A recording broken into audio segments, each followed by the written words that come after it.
Hello hello hello, क्या हाल चाल। परिश्रम 2026 बैच में आप सभी माय डियर ललूलाल्स का स्वागत है एक और लेक्चर के अंदर। मैग्नेटिज्म एंड मैटर हमारा चपेटर चल रहा था और इस चपेटर का आज है दूसरा लकेचर। ठीक है, तो कैसे हैं आप सभी लोग, क्या हाल चाल है आप सभी के, जल्दी से बता दीजिए अगर मेरी आवाज सभी तक पहुंच रही है और वीडियो भी दिखाई पड़ रही है तो।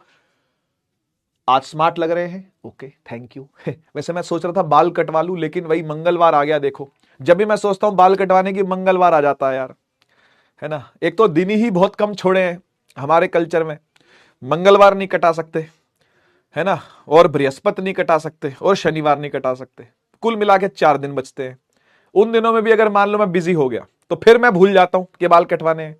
मुझे सिर्फ बाल कटवाने का तभी ध्यान आता जब मैं कंघी कर रहा होता हूं। कंघी, और कंघी एक बार कर लेता हूं दिन में सेट होती है, रोज बार बार तो कंघी करनी नहीं होती। एक बार नहा के निकले कंघी मार ली, ठीक है ना। तो प्रॉब्लम ये है, अब क्या करें यार, ठीक है ना। अब तुम मुझे याद दिलवा देना भाई, ठीक है। कभी ऐसी बैठे बैठे तुम्हारा कभी मन हो जाए कि सर आपने कटिंग करवानी है ना, एक बार मुझे याद दिलवा देना भाई, है ना। मैं भूल ही जाता हूं यार। कोई जरूरत नहीं है सर कटिंग की, हैंडसम लग रहे हो। अच्छा अच्छा, वो बन जाऊं मैं, सुखबीर बन जाऊं। सुखबीर, सुखबीर नाम था उसका, क्या नाम था, सुखबीर नाम था, क्या नाम था उसका, सुरजीत, क्या नाम था उसका। अरे वो सिंगर नहीं है, वो पंजाबी सिंगर जिसके गाने बहुत बजते हैं डीजे पे, है ना। वो उसका देखा है ऐसे करके और पीछे वो चोटी बांध लेता है ऐसे। वो गाने का नाम है, ओ क्या नाम है गाने का नाम, दिल करे दिल करे दिल करे, है ना। दिल करे गाना, एक गाना है दिल करे, है ना। दिल करे ओ दिल करे मैं ता पंगड़े च तेरे नाल नच्चा, दिल करे मैं ता पंगड़े च तेरे नाल नच्चा। क्या नाम है उसका सिंगर का, है ना। वो ऐसे पीछे वो बांध ले। अबे दिलजीत नहीं है यार, दिलजीत के चोटी थोड़ी ना है, उसके तो पगड़ी है दिलजीत के, कह रहे दिलजीत। अरे सुखबीर ऐसे कुछ नाम है उसका यार, मैं भूल गया। सुखबीर या वो पुराने, मतलब पूरे इंडिया भर में गाने जो चलते हैं डीजे में यार, मतलब देश भर में मैंने सुने उसके गाने। और दिलजीत नहीं है यार, तुम्हें एक ही नाम पता है बस, दिलजीत। कह रहे अरिजीत, हे भगवान। अबे अरिजीत सिंह बंगाली है भाई, वो पंजाबी नहीं है वो। अरिजीत सिंह इज बंगाली। कह रहे अरिजीत। तुम रहन दो यार, कोई नहीं, तुम रहन दो, मैं ढूंढ लूंगा उसको, मैं उसका नाम ढूंढ लूंगा, ठीक है। एक बार रुक जाओ, मैं अभी सर्च करके बताता हूं क्या नाम है उसका। सुखबीर नाम है, क्या नाम है, दिल करे, सुखबीर ही है यार, सुखबीर नाम है उसका यार, Sukhbir.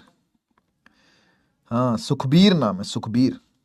Very very old singer Sukhbir. अरे वो तुमने गाने नहीं सुना, वो वाला दिल लेना दिल देना, दिल देना दिल लेना, ए सौदा खरा खरा, ए सौदा खरा। वो भी इसी का ही तो है, सुखबीर का ही तो है गाना। और बताता हूँ गाना, और बताता हूँ। और एक वो भी है, ओ हो ओ हो ओ हो इश्क तेरा तड़ पावे। नहीं सुना गाना ये वाला, ये भी सुखबीर का है भाई। इतने तगड़े तगड़े गाने हैं इसके, है ना। बस इतने ही आते हैं मुझे, है ना, बस इतने ही आते हैं, है ना। हाँ सुखबीर नाम है उसका यार। वो ऐसे ना पीछे गुत्त बांध देता है, ऐसे बाल पीछे करके ऐसे चोटी बांध देता है वो। छोड़ो यार तुम यार, बताना कोई फायदा नहीं तुमको बता के, लल्लू लाल कहीं के। लेक्चर 2 पढ़ रहे हैं आज, ठीक है। और ये दूसरा लेक्चर ही आखिरी लेक्चर है इस चैप्टर का, ठीक है ना। इसके बाद फिर प्रैक्टिस सेशन आएगा, ठीक है। Magnetism and matter lecture number 2 is the final lecture, theory lecture, जिसके बाद ये चैप्टर आपका फिनिश हो जाएगा। फिर प्रैक्टिस सेशन लेकर आएंगे इसको कल, ठीक है ना। कल प्रैक्टिस सेशन ला के इसको दफन कर देंगे, ठीक है। आज क्या पढ़ने जा रहे हैं, आज पढ़ने जा रहे हैं एक तरीके से ओरिजिन, मैग्नेटिज्म कहां से आता है, कैसे आता है, उसका ओरिजिन क्या है, ठीक है ना। और किन कारणों से कोई मटेरियल मैग्नेटिक मटेरियल होता है, कैसे कोई मटेरियल को मैग्नेटाइज किया जाता है, ये सारी बातें आज हम जानने वाले हैं। तो आज का जो हमारा टॉपिक है वो है मैग्नेटिक मटेरियल्स, है ना, की चर्चा। मैग्नेटिक मटेरियल्स की चर्चा, ठीक है ना। आज चर्चा है किसकी, मैग्नेटिक मटेरियल्स की। कल थी बार मैग्नेट की गाथा, आज है मैग्नेटिक मटेरियल्स की चर्चा, ठीक है ना। तो आज हम चर्चा करेंगे किसके बारे में, मैग्नेटिक मटेरियल्स के बारे में, ठीक है। बिना टाइम वेस्ट किए स्टार्ट करते अपने लकेचर के साथ, ठीक है। आ जाओ आ जाओ आ जाओ। आज वैसे आपको समझ आ गया होगा क्या पढ़ना है हमने, ये सब पढ़ना है। ये नीचे वाला ये मैग्नेटिक प्रॉपर्टीज ऑफ मटेरियल, यानी पैरामैग्नेटिक, डायामैग्नेटिक, फेरोमैग्नेटिक मटेरियल क्या क्या होते हैं, ठीक है ना। उसके बाद मैग्नेटाइजेशन क्या होती है मटेरियल की, वो सब, ठीक है ना। फिर इफेक्ट ऑफ टेम्परेचर, ये लास्ट टॉपिक है बस। ठीक है ना। तो कुल 3 टॉपिक ही आज पढ़ने वाले, ठीक है। आइए शुरू करते हैं बिना टाइम वेस्ट किए। आ जाओ आ जाओ आ जाओ, कहां है ये रहा, मैग्नेटिक मटेरियल्स। देखो यार मेरी बात को सुनना ध्यान से, ये मैग्नेटिक मटेरियल कौन से होते हैं, हम किन्हें मैग्नेटिक मटेरियल कहते हैं। देखो सबसे पहली बात, मैग्नेटिक मटेरियल मैग्नेट नहीं होते हैं, मैग्नेटिक मटेरियल मैग्नेट नहीं होते हैं। मैग्नेटिक मटेरियल उनको कहा जाता है जो मैग्नेटिज्म से प्रभावित होते हो, जो अफेक्टेड बाय मैग्नेट होते हो। These are not magnets, please understand. Magnetic materials are not magnets, ये मैग्नेट नहीं होते भाई, ये मैग्नेट नहीं होते। मैग्नेटिक मटेरियल्स मैग्नेट नहीं होते, ये अफेक्ट होते हैं मैग्नेट के द्वारा, ठीक है ना। तो मैग्नेटिक मटेरियल्स को अगर मैं बोलूं कि कौन होते हैं, तो हम बोलेंगे आर अफेक्टेड बाय मैग्नेटिज्म, यानी मैग्नेटिज्म इन पर कोई ना कोई प्रभाव छोड़ता है, ठीक है। समझ में आया, मैग्नेटिज्म इन पर कोई ना कोई प्रभाव छोड़ेगा। कैसा प्रभाव छोड़ेगा, ऐसा भी प्रभाव हो सकता है कि बहुत ही पॉजिटिव प्रभाव छोड़े और इनको मैग्नेट बना दे। जी हां, मैग्नेट बनाया जा सकता है इनको, मैग्नेटिक मटेरियल्स को मैग्नेट बनाया जा सकता है, ठीक है ना। मतलब आप समझो बात को कि मैग्नेटिक प्रभाव कुछ ना कुछ इन पर पड़ेगा। Those things are called magnetic materials, ठीक है ना। 3 प्रकार के मैग्नेटिक मटेरियल होते हैं जो कि हमको फिजिक्स में पढ़ने होते हैं। 5 होते हैं जो कि आपको मैग्नेटोकेमिस्ट्री में पढ़ने पड़ते हैं। अब मैग्नेटोकेमिस्ट्री बीएससी का टॉपिक है, 12th में नहीं है। कॉलेज में जाओगे और मान लो कि आप रिसर्च फील्ड चुनते हो, यानी कि बीएससी करते हो फिजिक्स में मान लेते हैं, तो वहां पर जाकर के आपको एक सब्जेक्ट पढ़ने को मिलेगा मैग्नेटिक मटेरियल्स के ऊपर। लंबा चौड़ा सब्जेक्ट है, उसमें आपको मैग्नेटोकेमिस्ट्री पढ़ाया जाएगा, एक चैप्टर, ठीक है। मैग्नेटिक मटेरियल्स के अंदर, मैग्नेटिक सब्सटेंसेस के अंदर एक मैग्नेटोकेमिस्ट्री करके टॉपिक आएगा कि उसमें एटम्स के बारे में, कैसे इलेक्ट्रॉन मोशन कर रहा है, उससे कैसे मैग्नेटिज्म जनरेट हुआ, ये सब बातें आपको उसमें पढ़नी पड़ेंगी, ठीक है ना। तो वो यहां नहीं है, स्कोप से बाहर की चीज है, ठीक है। तो मैग्नेटिक मटेरियल अपने पास 3 होते हैं जो कि आपको पढ़ने हैं। तीनों मैं लिख देता हूं, तीनों लिख देता हूं। एक का नाम है पैरा, दूसरे का नाम है डाया और तीसरे का नाम है फेरो, ठीक है। जो पैरामैग्नेटिक मटेरियल होते हैं, ठीक है, जो पैरामैग्नेटिक सब्सटेंसेस होते हैं, वो भी मैग्नेटिज्म से प्रभावित होते हैं और पॉजिटिवली प्रभावित होते हैं। पॉजिटिवली प्रभावित होने का मतलब ये मैग्नेट बनने की टेंडेंसी रखते हैं, लेकिन एक अच्छा मैग्नेट नहीं बनते हैं। हां, एक अच्छा मैग्नेट नहीं बनेंगे, ये वीक मैग्नेटिज्म शो करते हैं। पैरामैग्नेटिक मटेरियल्स भी मैग्नेट बनते हैं, लेकिन मैग्नेट पूरा नहीं बन पाते, मैग्नेटिज्म की तरफ अलाइंड होते हैं। मतलब ये मैग्नेटिक फील्ड को प्यार करते हैं, ऐसे लोग हैं ये मैग्नेटिक फील्ड को प्यार करने वाले, लेकिन वो प्यार थोड़ा सा है।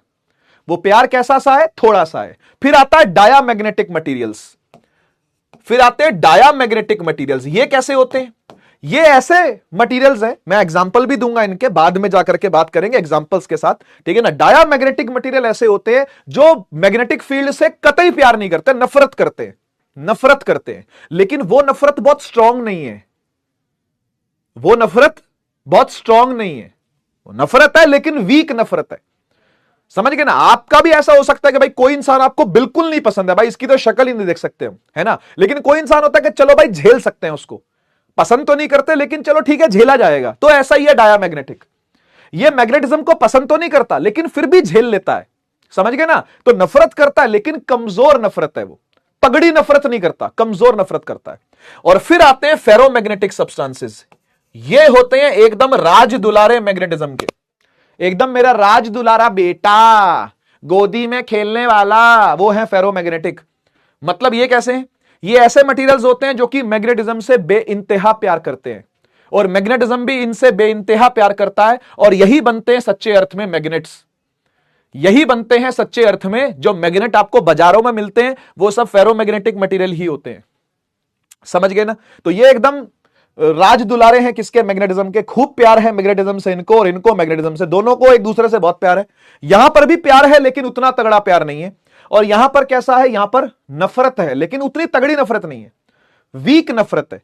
वीक प्यार, वीक नफरत, स्ट्रांग प्यार, वीक प्यार, वीक नफरत, स्ट्रांग प्यार, ठीक है, बढ़िया। अच्छा, अब आपके मन में आएगा सर वुड क्या है, फिर वुड लकड़ी तो नहीं मैग्नेट से अट्रैक्ट होती, लकड़ी का तो मैग्नेट कुछ नहीं बिगाड़ पाता, बात तो सही है आपकी। तो ये जो लकड़ी है ना, इसको बोलते हैं नॉन मैग्नेटिक मटेरियल। तो यहां पर उसकी बात नहीं हो रही है, यहां पर मैग्नेटिक मटेरियल्स की बात हो रही है। तो लकड़ी की बात हम नहीं करेंगे, क्योंकि लकड़ी जो एग्जांपल है, वुड हो गया, रबर हो गया, प्लास्टिक हो गया, ये सारे होते हैं नॉन मैग्नेटिक मटेरियल्स। वो यहां पे है ही नहीं, वो मैंने यहां पे लिखे भी नहीं है, समझ गए ना। तो कभी भी गलती से ये मत समझ लेना कि मैं नॉन मैग्नेटिक मटेरियल्स की बात कर रहा हूं, नहीं कर रहा। नॉन मैग्नेटिक मटेरियल्स की बात मैं करूंगा ही नहीं, मैं सिर्फ मैग्नेटिक मटेरियल्स की ही बात करूंगा, वो भी ये तीन, पैरा, डाया, फेरो। ठीक है, तो ध्यान रहेगी ये बात समझ में आ गई है। मैग्नेटिक मटेरियल मैग्नेट नहीं होते, मैग्नेट के द्वारा प्रभावित होते हैं।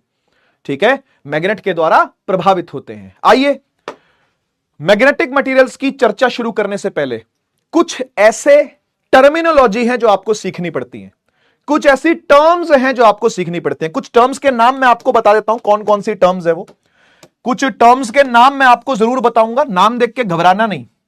ठीक है, नाम देख के घबराना नहीं, क्योंकि भाई अगर कोई लैंग्वेज पढ़नी पड़ती है तो उससे पहले उसकी वोकैबुलरी थोड़ी बहुत समझनी पड़ती है ना। कोई भी भाषा पढ़ने जा रहे हो, कोई भी भाषा सीखने जा रहे हो, तो पहले शब्दों का मतलब ही तो जानते हैं ना हम, कि शब्द का मतलब क्या है, शब्द का मतलब क्या है, शब्द का मतलब क्या है, वोकैब पहले जानते हैं ना। तो एक तरीके से वोकैब है ये, एक तरीके से वोकैबुलरी है ये, किसकी, मैग्नेटिक मटेरियल्स को समझने की। तो आइए, कौन कौन सी टर्मिनोलॉजी है मैं एक बार आपके सामने रख देता हूं।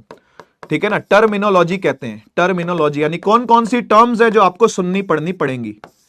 सबसे पहली टर्म है मैग्नेटाइजिंग इंटेंसिटी। सुनिएगा ध्यान से, पहली टर्म का नाम है मैग्नेटाइजिंग इंटेंसिटी, मैग्नेटाइजिंग इंटेंसिटी। ठीक है, यह पहली टर्म है, मैग्नेटाइजिंग इंटेंसिटी। इसको एच से डिनोट करते हैं बेटा, एच से। ठीक है, ये होती क्या है, सबकी बातें करेंगे, मैं सिर्फ आपको शक्ल दिखा रहा हूं। अभी सिर्फ शक्ल देख रहे हो आप, मैं अभी आपको ये नहीं बता रहा कि इसका क्या मतलब होता है, किसी का क्या मतलब होता है, मतलब अभी नहीं बताऊंगा, मतलब हम सीखेंगे, हमने पढ़ना है इसको। ठीक है ना, लेकिन आप टर्मिनोलॉजी से थोड़ा सा वाकिफ हो जाओ, रूबरू हो जाओ, देख लो एक बार, फेमिलियर हो जाओ, वो मैं चाह रहा हूं। ठीक है ना, तो आपको मैं शक्लें दिखा रहा हूं, क्या क्या आपने पढ़ना है। तो एक है मैग्नेटाइजिंग इंटेंसिटी एच, दूसरा आता है इंटेंसिटी ऑफ मैग्नेटाइजेशन। अब ये लग रहा है दोनों सेम ही है जैसे, है ना, ऐसा लग रहा है ना दोनों सेम ही है। सर मैग्नेटाइजिंग इंटेंसिटी, ये तो ऊपर नीचे करके लिख दिया आपने, नहीं ऐसा नहीं है, दोनों का मतलब अलग अलग है, दोनों का मतलब अलग अलग है। इसको डिनोट करते हैं आई से, आई। ठीक है, इसे डिनोट करते हैं आई से, बताऊंगा दोनों का क्या मीनिंग होता है। तीसरी टर्म जो आपको सीखनी होती है वो होती है मैग्नेटिक परमिएबिलिटी। वही है ना शायद, एक बार देख लूं, हां बिल्कुल परमिएबिलिटी है। नंबर 3 पर जो आपको पढ़नी पड़ती है वो है परमिएबिलिटी, है ना। काफी सारे बच्चे सोच रहे थे सर ये परमिएबिलिटी सब जगह पर यूज हो रहा है ना, म्यू जिसको लिखते हो, म्यू नॉट जिसको लिखते हो, 4 पाई इंटू 10 की पावर -7 हम जोड़ देते हैं हमेशा मैग्नेटिज्म के अंदर। ये होता क्या है, ये तो बताओ। जैसे परमिटिविटी बताया था आपने चैप्टर 1 में, परमिएबिलिटी तो बताओ क्या होता है। तो ये इस चैप्टर में है, परमिएबिलिटी की बातें इस चैप्टर के अंदर है। ठीक है, तो ये तीसरी चीज है परमिएबिलिटी, इसको भी समझेंगे क्या होता है और फिर आगे कैसे काम चलता है वो भी बात करेंगे। नंबर 4, चौथी टर्म जो आपको सीखनी है वो है ससेप्टिबिलिटी। और ये ससेप्टिबिलिटी वो वाली नहीं है जो चैप्टर 2 में पढ़ी थी आपने, उसका नाम था इलेक्ट्रिकल ससेप्टिबिलिटी, ये है मैग्नेटिक ससेप्टिबिलिटी। ध्यान दीजिएगा, ये सब मैग्नेटिक है, या सारी कहानी चल रही है जो मैग्नेटिक की चल रही है। मैग्नेटाइजिंग इंटेंसिटी ऑफ मैग्नेटाइजेशन, ये परमिएबिलिटी किसमें आती है, मैग्नेटिक परमिएबिलिटी है ये कौन सी, ये मैग्नेटिक ससेप्टिबिलिटी है। ठीक है, इसे डिनोट करते हैं काई से, काई बी लगा लेते हैं कभी कभी, या तो नहीं भी लगाते, क्योंकि आपको याद होगा ससेप्टिबिलिटी चैप्टर 2 में भी था, पर वो ससेप्टिबिलिटी था इलेक्ट्रिक फील्ड वाली ससेप्टिबिलिटी, ये ससेप्टिबिलिटी है मैग्नेटिक फील्ड वाली ससेप्ट। दोनों फर्क है, दोनों अलग अलग चीजें हैं बेटा। ठीक है, तो अलग अलग ही पकड़नी है आपने दोनों चीजें। ठीक है, अलग अलग ही लिखोगे तो अलग अलग ही पकड़ोगे ऑब्वियसली। ठीक है ना, तो ससेप्टिबिलिटी भी आपको एक टर्म जाननी है। ठीक है, और तो कोई नहीं रह गई। हाँ, फिर रिलेशन है, बस ये 4 टर्म्स हैं, मोटी ये 4 टर्म्स हैं आपके सामने। ठीक है ना, फिर इनका रिलेशन है, फिर कुछ फॉर्मूला है, फिर एंड में टेम्परेचर की बात आएगी, बस उसके बाद चैप्टर खत्म आपका। ठीक है, तो शुरू करें। टर्मिनोलॉजी की एक बार शक्ल देख लो और मुंह से बोल भी लो इसको, मुंह से बोलना जरूरी है बेटा, मैं मजाक नहीं कर रहा। मैं मजाक नहीं कर रहा, मैं सच बोल रहा हूं। मुंह से निकालना जरूरी है, इनको मुंह से निकालो एक बार, इनको मुंह से बोल के निकालो। Magnetizing intensity H, intensity of magnetization I, permeability इसको जानते हो म्यू, ससेप्टिबिलिटी, ससेप्टिबिलिटी मुंह से निकालो। सही प्रोनाउंसिएशन करना सीखोगे, बोलोगे तो ही लिख पाओगे ढंग से, ठीक है ना। पहले बोलना सीखो, पहले शब्द बोले कैसे जाते हैं वो सीखो। आजकल क्या मैं देखता हूं, आज तक इतने बड़े बड़े फिजिक्स के टीचर हो गए हैं, इतने बड़े बड़े, पुराने से पुराने। एक्सेलरेशन ठीक से नहीं बोला जाता, कोई एक्सक्लेरेशन बोलता है, कोई एस्क्लेरेशन बोलता है, कुछ भी, मतलब इतने बड़े बड़े टीचर हो चुके हैं भाई, एक्सेलरेशन बोलना नहीं आता ढंग से, समझ रहे हो ना। तो भाई ये टर्म्स जो हैं ये आपको पहले बोलनी सीखनी है, पहले बोलनी सीखो। जैसे A for apple, B for ball सीधा लिखते थोड़ी ना थे, पहले मुंह से बोलते थे ना, बोल भाई A for apple, B for ball, बोल बोल के सीखे थे हम। पहले बोलना सीखो, पहले बोलना सीखो, ठीक है। Magnetizing intensity, intensity of magnetization, permeability, susceptibility, ठीक है। सही प्रोनाउंसिएशन का यूज करना और सही सिंबल्स का यूज करना। एच सिंबल है कैपिटल वाला इसके लिए, आई सिंबल है इसके लिए, म्यू बोलते हैं सिंबल को, म्यू, म्यू सिंबल है इसके लिए। और काय याद करो, काय है ना, इसको काय बुलाते हैं, काय। लिखते इसको ऐसे है तो कोई कोई इसको चाय बोल देता है, चाय नहीं बोलना चाहिए इसको, काय है ये।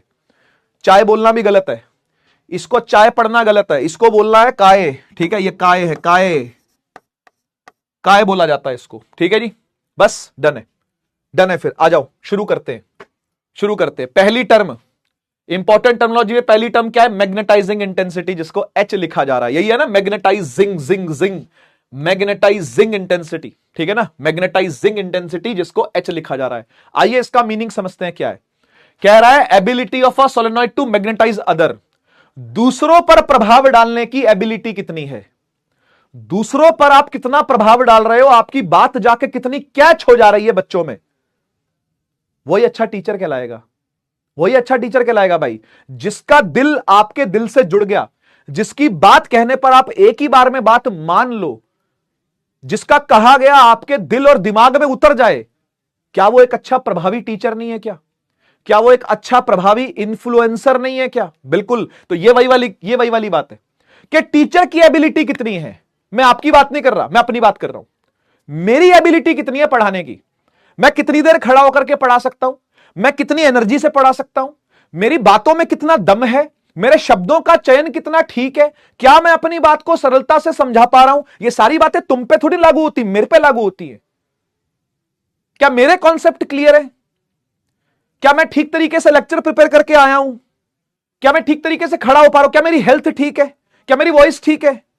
अभी तो पूछते हैं आकर के, हाँ भाई क्या हालचाल कैसे हैं, मेरी वॉइस आ रही है, मैं दिखाई दे रहा हूं, टेक्निकल चीजें कैसे। तो ये मेरे एंड की जो सारी चीजें वो कैसी हैं, समझ गए ना। एक टीचर के क्वालिटीज क्या है, ऐसा सोचना है आपने। मैग्नेटाइजिंग इंटेंसिटी को मैं किस इंटेंसिटी से आपको पढ़ा सकता हूं, वो है मैग्नेटाइजिंग इंटेंसिटी, समझ गए ना। तो इसको मैं बना के आपको दिखाता हूं। सपोज करो कि एक सोलेनॉइड है ना, एक सोलेनॉइड है। इस सोलेनॉइड के अंदर एक मटेरियल रखा हुआ है, पता नहीं अभी ये कौन सा मटेरियल है, पता नहीं, भगवान जाने कौन सा मटेरियल है ये, पता नहीं, हमें नहीं पता कौन सा मटेरियल है, लेकिन भगवान जाने के इसके अंदर कौन सा मटेरियल रखा हुआ है, लेकिन रखा हुआ है, ठीक है। अब मुझे एक बात बताओ, ये जो सोलेनॉइड है, ये सोलेनॉइड है, ये मैग्नेटिक फील्ड बनाएगा ना, बोलो यार, बनाएगा ना, बनाएगा सर। और जो ये बनाएगा, क्या उसको लिख सकता हूं म्यू नॉट एन आई, यही होती है ना फील्ड, मैग्नेटिक फील्ड जो होती है सोलेनॉइड के अंदर, वो क्या होती है, म्यू नॉट एन आई, सही है ना। तो इसको मैं बी लिख देता हूं, जो इसकी फील्ड है खुद की, है ना, जो इसकी खुद की फील्ड है उसे मैं क्या लिख देता हूं, बी लिख देता हूं, ठीक है ना। तो बी फील्ड जो कौन जनरेट कर रहा है, सोलेनॉइड जनरेट कर रहा है, is equal to mu naught N I, ठीक, बढ़िया। अच्छा अब मेरी बात सुनना, इसमें ये जो एन आई है ना, एन आई,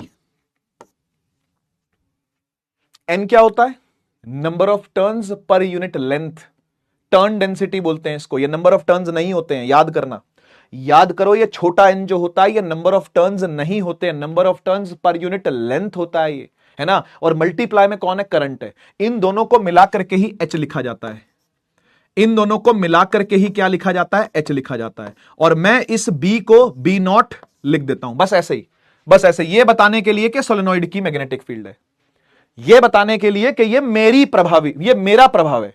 बी नॉट क्या है? मेरा प्रभाव है। समझ जाओ, मैं मैग्नेटिक फील्ड जो जनरेट कर रहा हूं, मैं जो शिक्षा आपको दे रहा हूं, समझ लो वो ये शिक्षा है, बी नॉट।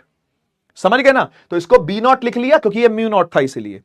ठीक है, B naught is equal to mu naught H. ये एच क्या है? एनआई है ना। यहां से अपने को समझ में आया कि एच क्या है? एच तो एनआई है। एन क्या होता है? Number of turns per unit length, और इनटू में करंट, यही है आपका एच। इसी को बोलते हैं मैग्नेटाइजेशन इंटेंसिटी। यही है बेटा, यही है फॉर्मूला। इसी को बोलते हैं मैग्नेटाइजिंग इंटेंसिटी। मैग्नेटाइजिंग इंटेंसिटी इसी का नाम है। यूनिट क्या होगी इसकी? बताइए बेटा, यूनिट क्या होगी? सर टर्न डेंसिटी की यूनिट क्या होती है? Number of turns per unit length, है ना। N by L, number of turns per unit length, into में करंट आ गया। तो नंबर ऑफ टर्न्स के तो कोई यूनिट होता नहीं। अरे नंबर है वो, नंबर का कोई यूनिट थोड़ी ना होगा। नीचे क्या? लेंथ है, लेंथ की यूनिट हो गई मीटर, है ना। और आई है करंट, इसकी हो गई एम्पियर, एम्पियर पर मीटर। बस ये यूनिट है, समझ गए? एम्पियर पर मीटर लिख देता हूं इसको, एम्पियर, ठीक है, divide by metre, ampere metre. ये होती है यूनिट किसकी? एच की। ठीक है, तो कोई आपसे पूछे कि एसआई यूनिट क्या है एच की? SI unit of H ampere per metre, ampere per metre, A M -1 ऐसा लिख सकते हो। ठीक है, आई होप कोई दिक्कत नहीं है, समझ में आया? समझ में आया? तो ये जो स्लाइड है ना, ये पूरी टीचर की स्लाइड है, ये पूरी सोलेनॉइड की स्लाइड है। मैं सोलेनॉइड हूं भाई। इमेजिन करना, जो टीचर आता है आपको पढ़ाने के लिए, वो सोलेनॉइड का काम कर रहा है ना। वो आपको कुछ सिखा रहा है, यहां से चीजें जा रही हैं, मेरे अंदर से इंफॉर्मेशन निकल करके, मेरे अंदर से ज्ञान निकल करके आप तक पहुंच रहा है। ठीक है, ये हो गया मेरा काम, मैग्नेटाइजिंग इंटेंसिटी। अब आती है दूसरी टर्म, दूसरी टर्म है इंटेंसिटी ऑफ मैग्नेटाइजेशन, जिसका दूसरा नाम मैग्नेटाइजेशन इंटेंसिटी भी होता है। अब कंफ्यूज ना हो, आप इसको इंटेंसिटी ऑफ मैग्नेटाइजेशन ही बोलना, ठीक है। और आई से इसको डिनोट कर रहे हैं। इसका मतलब पता क्या है? इसका मतलब है आप। ये था मेरा योगदान, ये था मेरा योगदान। अब ये है आपकी एबिलिटी, ये थी मेरी एबिलिटी, ये है आपकी एबिलिटी। यानी भाई सोलेनॉइड तो टीचर है, समझ गए ना। सोलेनॉइड तो टीचर है, और उसने जो फील्ड निकाली, उसने जो फील्ड बनाई वो है बी नॉट, है ना भाई। उसने जो फील्ड बनाई वो है बी नॉट। अब टीचर से पढ़ने के लिए आप लोग आए हुए हो, मेरे से पढ़ने आए हो ना भाई आप लोग, तो ये आप हो। ये जो मटेरियल है ना अंदर, जो मैग्नेटाइज हो रहा है वो आप हो, जो ज्ञान सीख रहा है वो आप हो ना भाई, ठीक है। तो अब आपकी एबिलिटी क्या है सीखने की, अब उस पर सवाल आएगा। पहले सवाल मुझ पर थे, कई सारे सवाल थे। क्या क्या सवाल थे मुझ पर? कि भाई क्या मैंने अपना लेक्चर प्रिपेयर किया है, क्या मैं इनफ क्वालिफाइड हूं कि आपको पढ़ाने के लिए, क्या मेरे पास कोई पास्ट एक्सपीरियंस है कि आपको पढ़ाने के लिए, क्या मेरी नॉलेज इनफ है, क्या मेरे लिखवाए नोट्स काफी होते हैं, क्या मेरे बनाए सवालों से आपके सवाल बन जाते हैं, क्या मुझे पढ़ाना आता है, क्या मैं अपने वर्ड्स को ठीक ठाक चुन लेता हूं, क्या मेरे में एनर्जी है क्या खड़े होकर पढ़ाने की, क्या मेरी वॉइस ठीक है आपको पढ़ाने के लिए, क्या मेरी राइटिंग ठीक है, मेरा बोर्ड वर्क ठीक है। ये सब थे मेरे काम, ये सब थी मेरी एबिलिटीज, सोलेनॉइड की एबिलिटीज। और वही उसी की बात हुई है, देखो बी नॉट की ही बात हुई है ना। अब बारी आती है तुम्हारी अब बारी आती है तुम्हारी कि आप कितना ग्रैस्प कर पा रहे हो जो पढ़ाया जा रहा है। मटेरियल कितना मैग्नेटाइज हो पाया जब उसको मैग्नेटाइज करना चालू किया तो, ठीक है ना। अच्छा एक बात बताना, बहुत सिंपल सी। एक क्लास के अंदर 40 बच्चे बैठते हैं, एक टीचर आकर के 40 बच्चों को पढ़ाता है। जब वो कोई बात बोलना चालू करता है, अपना लेक्चर पढ़ा रहा होता है वो, तो क्या 40 के 40 बच्चे सेम फ्रीक्वेंसी से वो बात समझ पाते हैं क्या? ऑब्वियसली नॉट, नहीं समझ पाते। वो कितना भी मंदा बोले, वो कितना भी तेज बोले, वो कितना भी मीडियम पेस पर चले, वो कितना भी आसान चीजों को बता ले, क्या 40 के 40 बच्चे बराबर स्कोर करते हैं क्या 40 के 40 बच्चों को बराबर समझ में आ रहा होता है क्या? अरे नहीं आ रहा होता भाई, नहीं आ रहा होता। यही सच है, यही सच है। मेरे से इस टाइम पर हजारों बच्चे पढ़ रहे हैं लाइव, अभी इसी क्लास में हजारों बच्चे आए हुए हैं लाइव, ठीक है। तो क्या हजारों के हजारों बच्चों को मैं समझा ले जाऊंगा क्या? नहीं हो पाएगा भाई, नहीं हो पाएगा। हो सकता है किसी बच्चे को अपनी तरफ से डबल एफर्ट डालना पड़े, किसी को हो सकता है इस लेक्चर को दोबारा देखना पड़े, किसी को हो सकता है एक बार नोट्स लिख करके फिर वो समझे उस चीज को, अच्छा ये तो ये चीज बोली, ये तो ये चीज बताई थी, है ना। या फिर ये भी हो सकता है कि वो बच्चा एक बार लिख करके फिर थोड़ी देर रेस्ट लेकर के फिर दोबारा से पढ़ना लगे, अगर, है ना, मतलब जिसको बोलते हैं रिकॉल करना, दोबारा से रिकॉल करे सोने से पहले, तब उसको समझ में अच्छा यार ये तो ये बात थी। तो तुम मेरी बात समझे क्या? हर बच्चे की एबिलिटी क्या होती है? अलग अलग होती है। सिमिलरली हर मटेरियल की मैग्नेटाइज होने की एबिलिटी भी क्या होगी? अलग अलग होगी। कॉपर रखूंगा तो क्या उतनी ही मैग्नेटाइजेशन हो जाएगी क्या उसकी? कोई जरूरी नहीं है। एल्युमिनियम रखूंगा तो शायद ज्यादा हो जाए, अच्छा आयरन रखूंगा तो शायद बहुत ज्यादा हो जाए, वगैरह वगैरह। क्या समझ में आया? तो मेरी बताई चीज क्या हर बच्चा पकड़ लेगा? अपने अपने पेस पर पकड़ेगा। शायद कोई पहली बारी में समझ जाए, कोई दूसरी बारी में समझ पाए, कोई 3 बार लेक्चर को देखे तो समझ पाए, कोई नोट्स लिख के, कोई कैसे कोई कैसे कोई कैसे। अपना अपना एफर्ट आपको अलग अलग मारना पड़ेगा और यह बिल्कुल सच्चाई वाली बात है। और अब मेरे को लगता है आप ये रिलेट भी कर गए होगे, इस बात से आप रिलेट भी कर गए होगे। तो ये होती है आपकी एबिलिटी। देखो क्या लिखा हुआ है, ability of a material to get magnetised.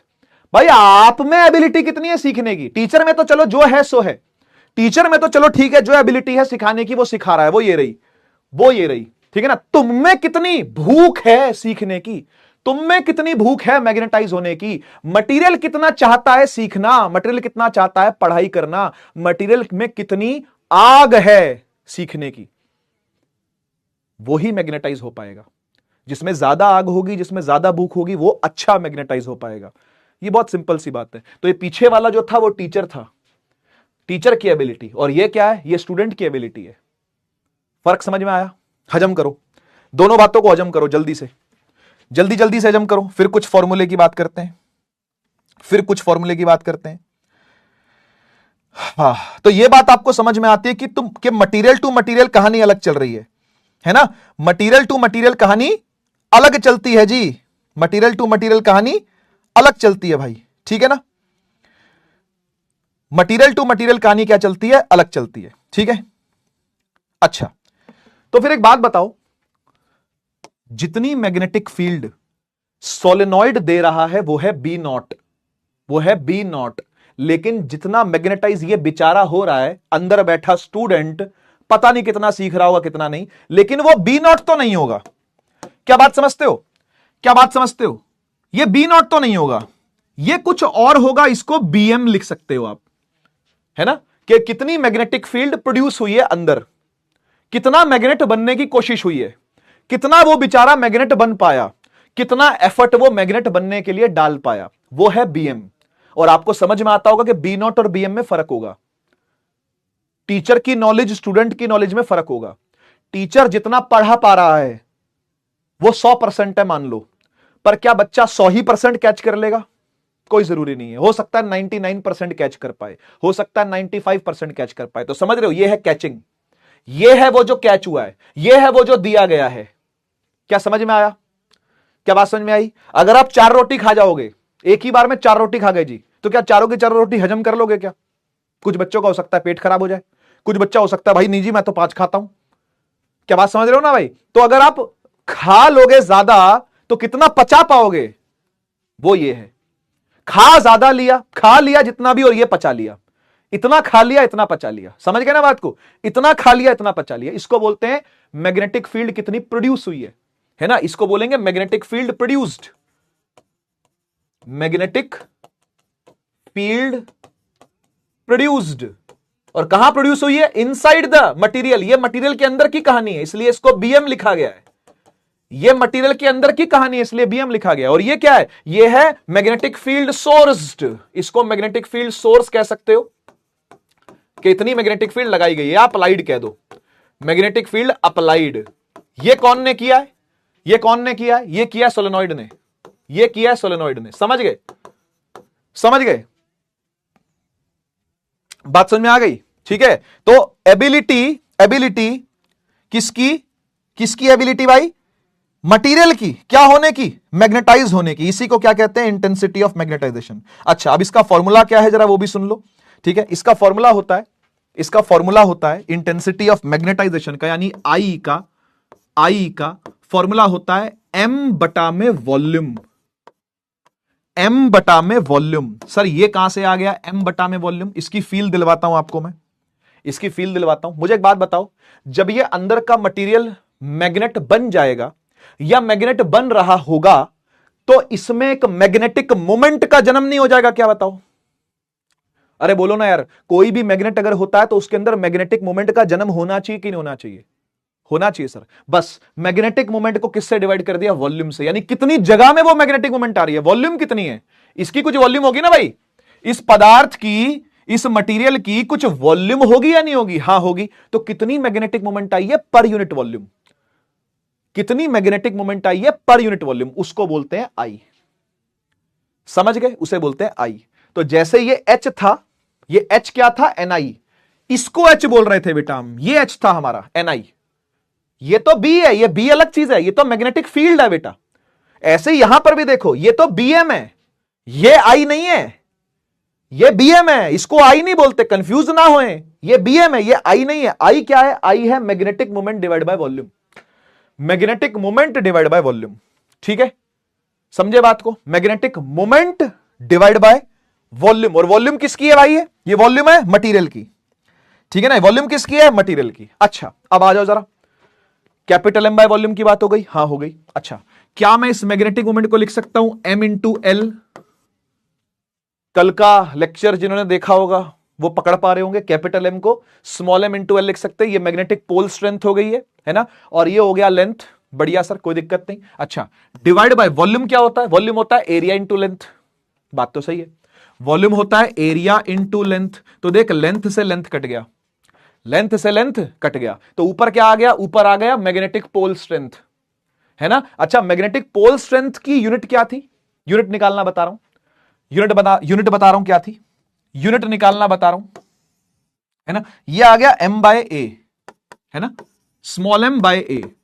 Unit याद करो जरा इसकी क्या थी, पन्ने पलटो, पन्ने पलटो, याद करो क्या थी, क्या थी भाई, क्या थी, क्या थी? Ampere metre. याद आया? याद आया? क्या थी? मीटर। और एरिया की होती है मीटर स्क्वायर।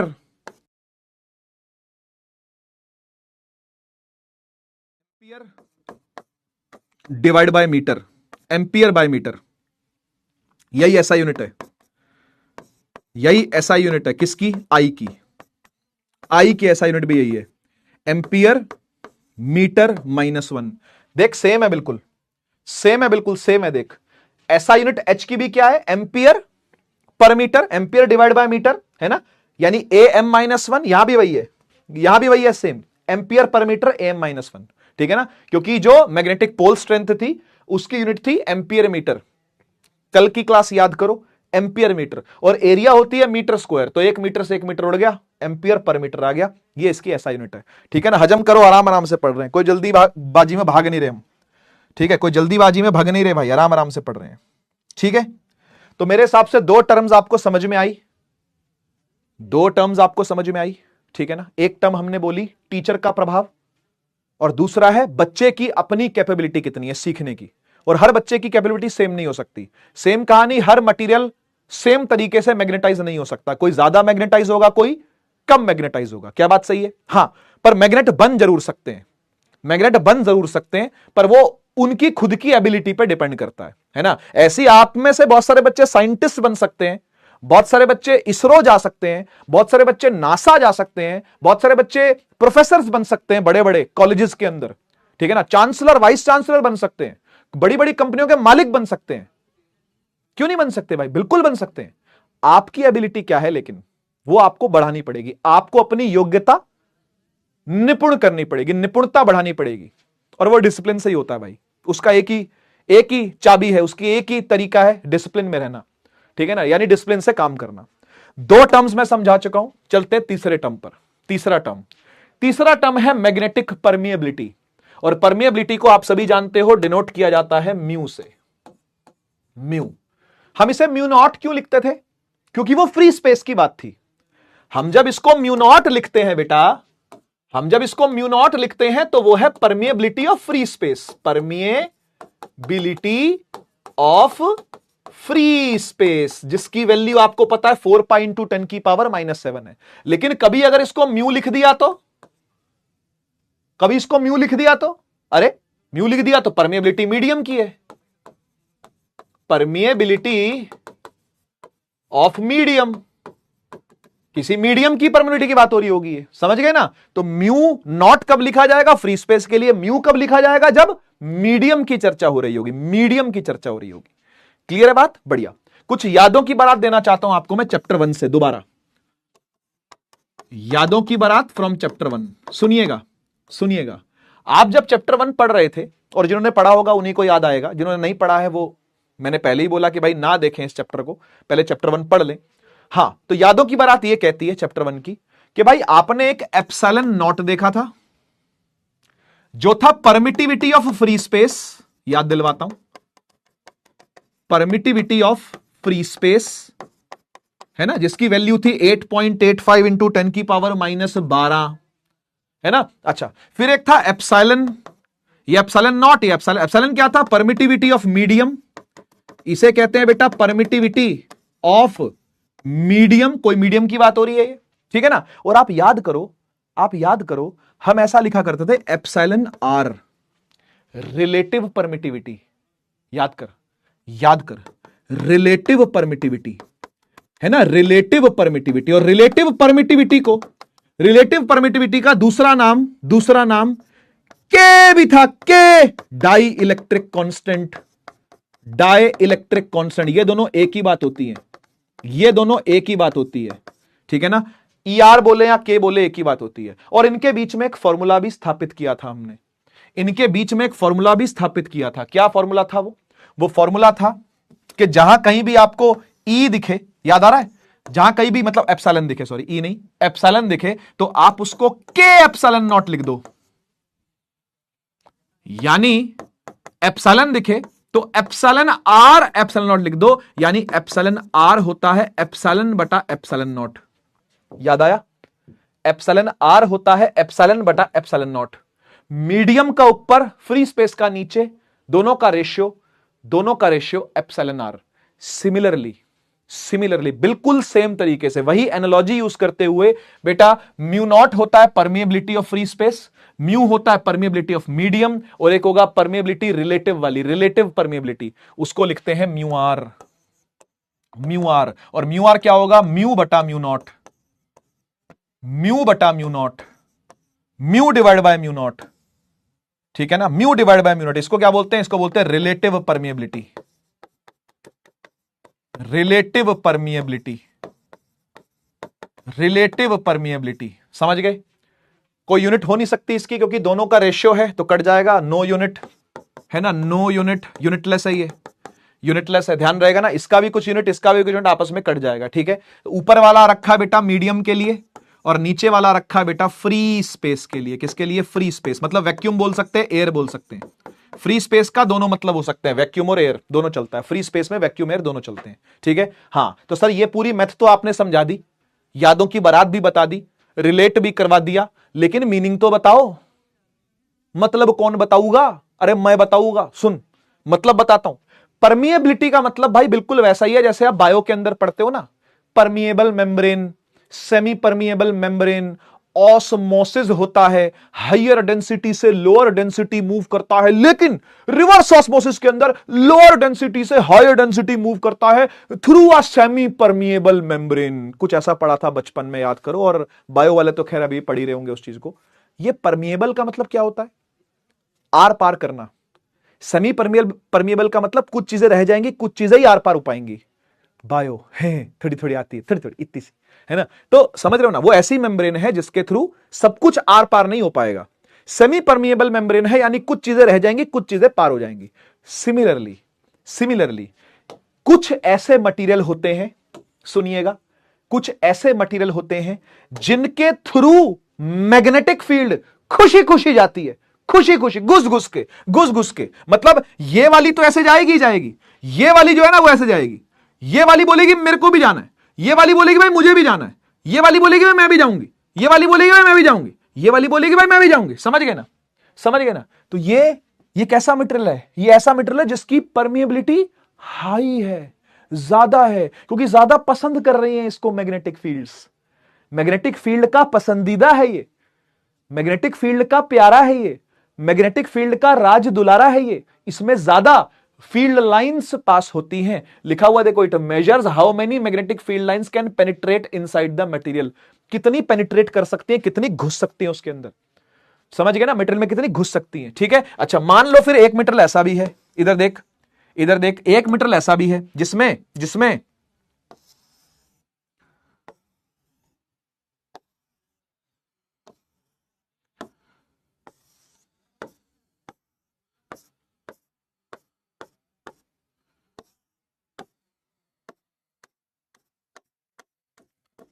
एक मटेरियल ऐसा भी है।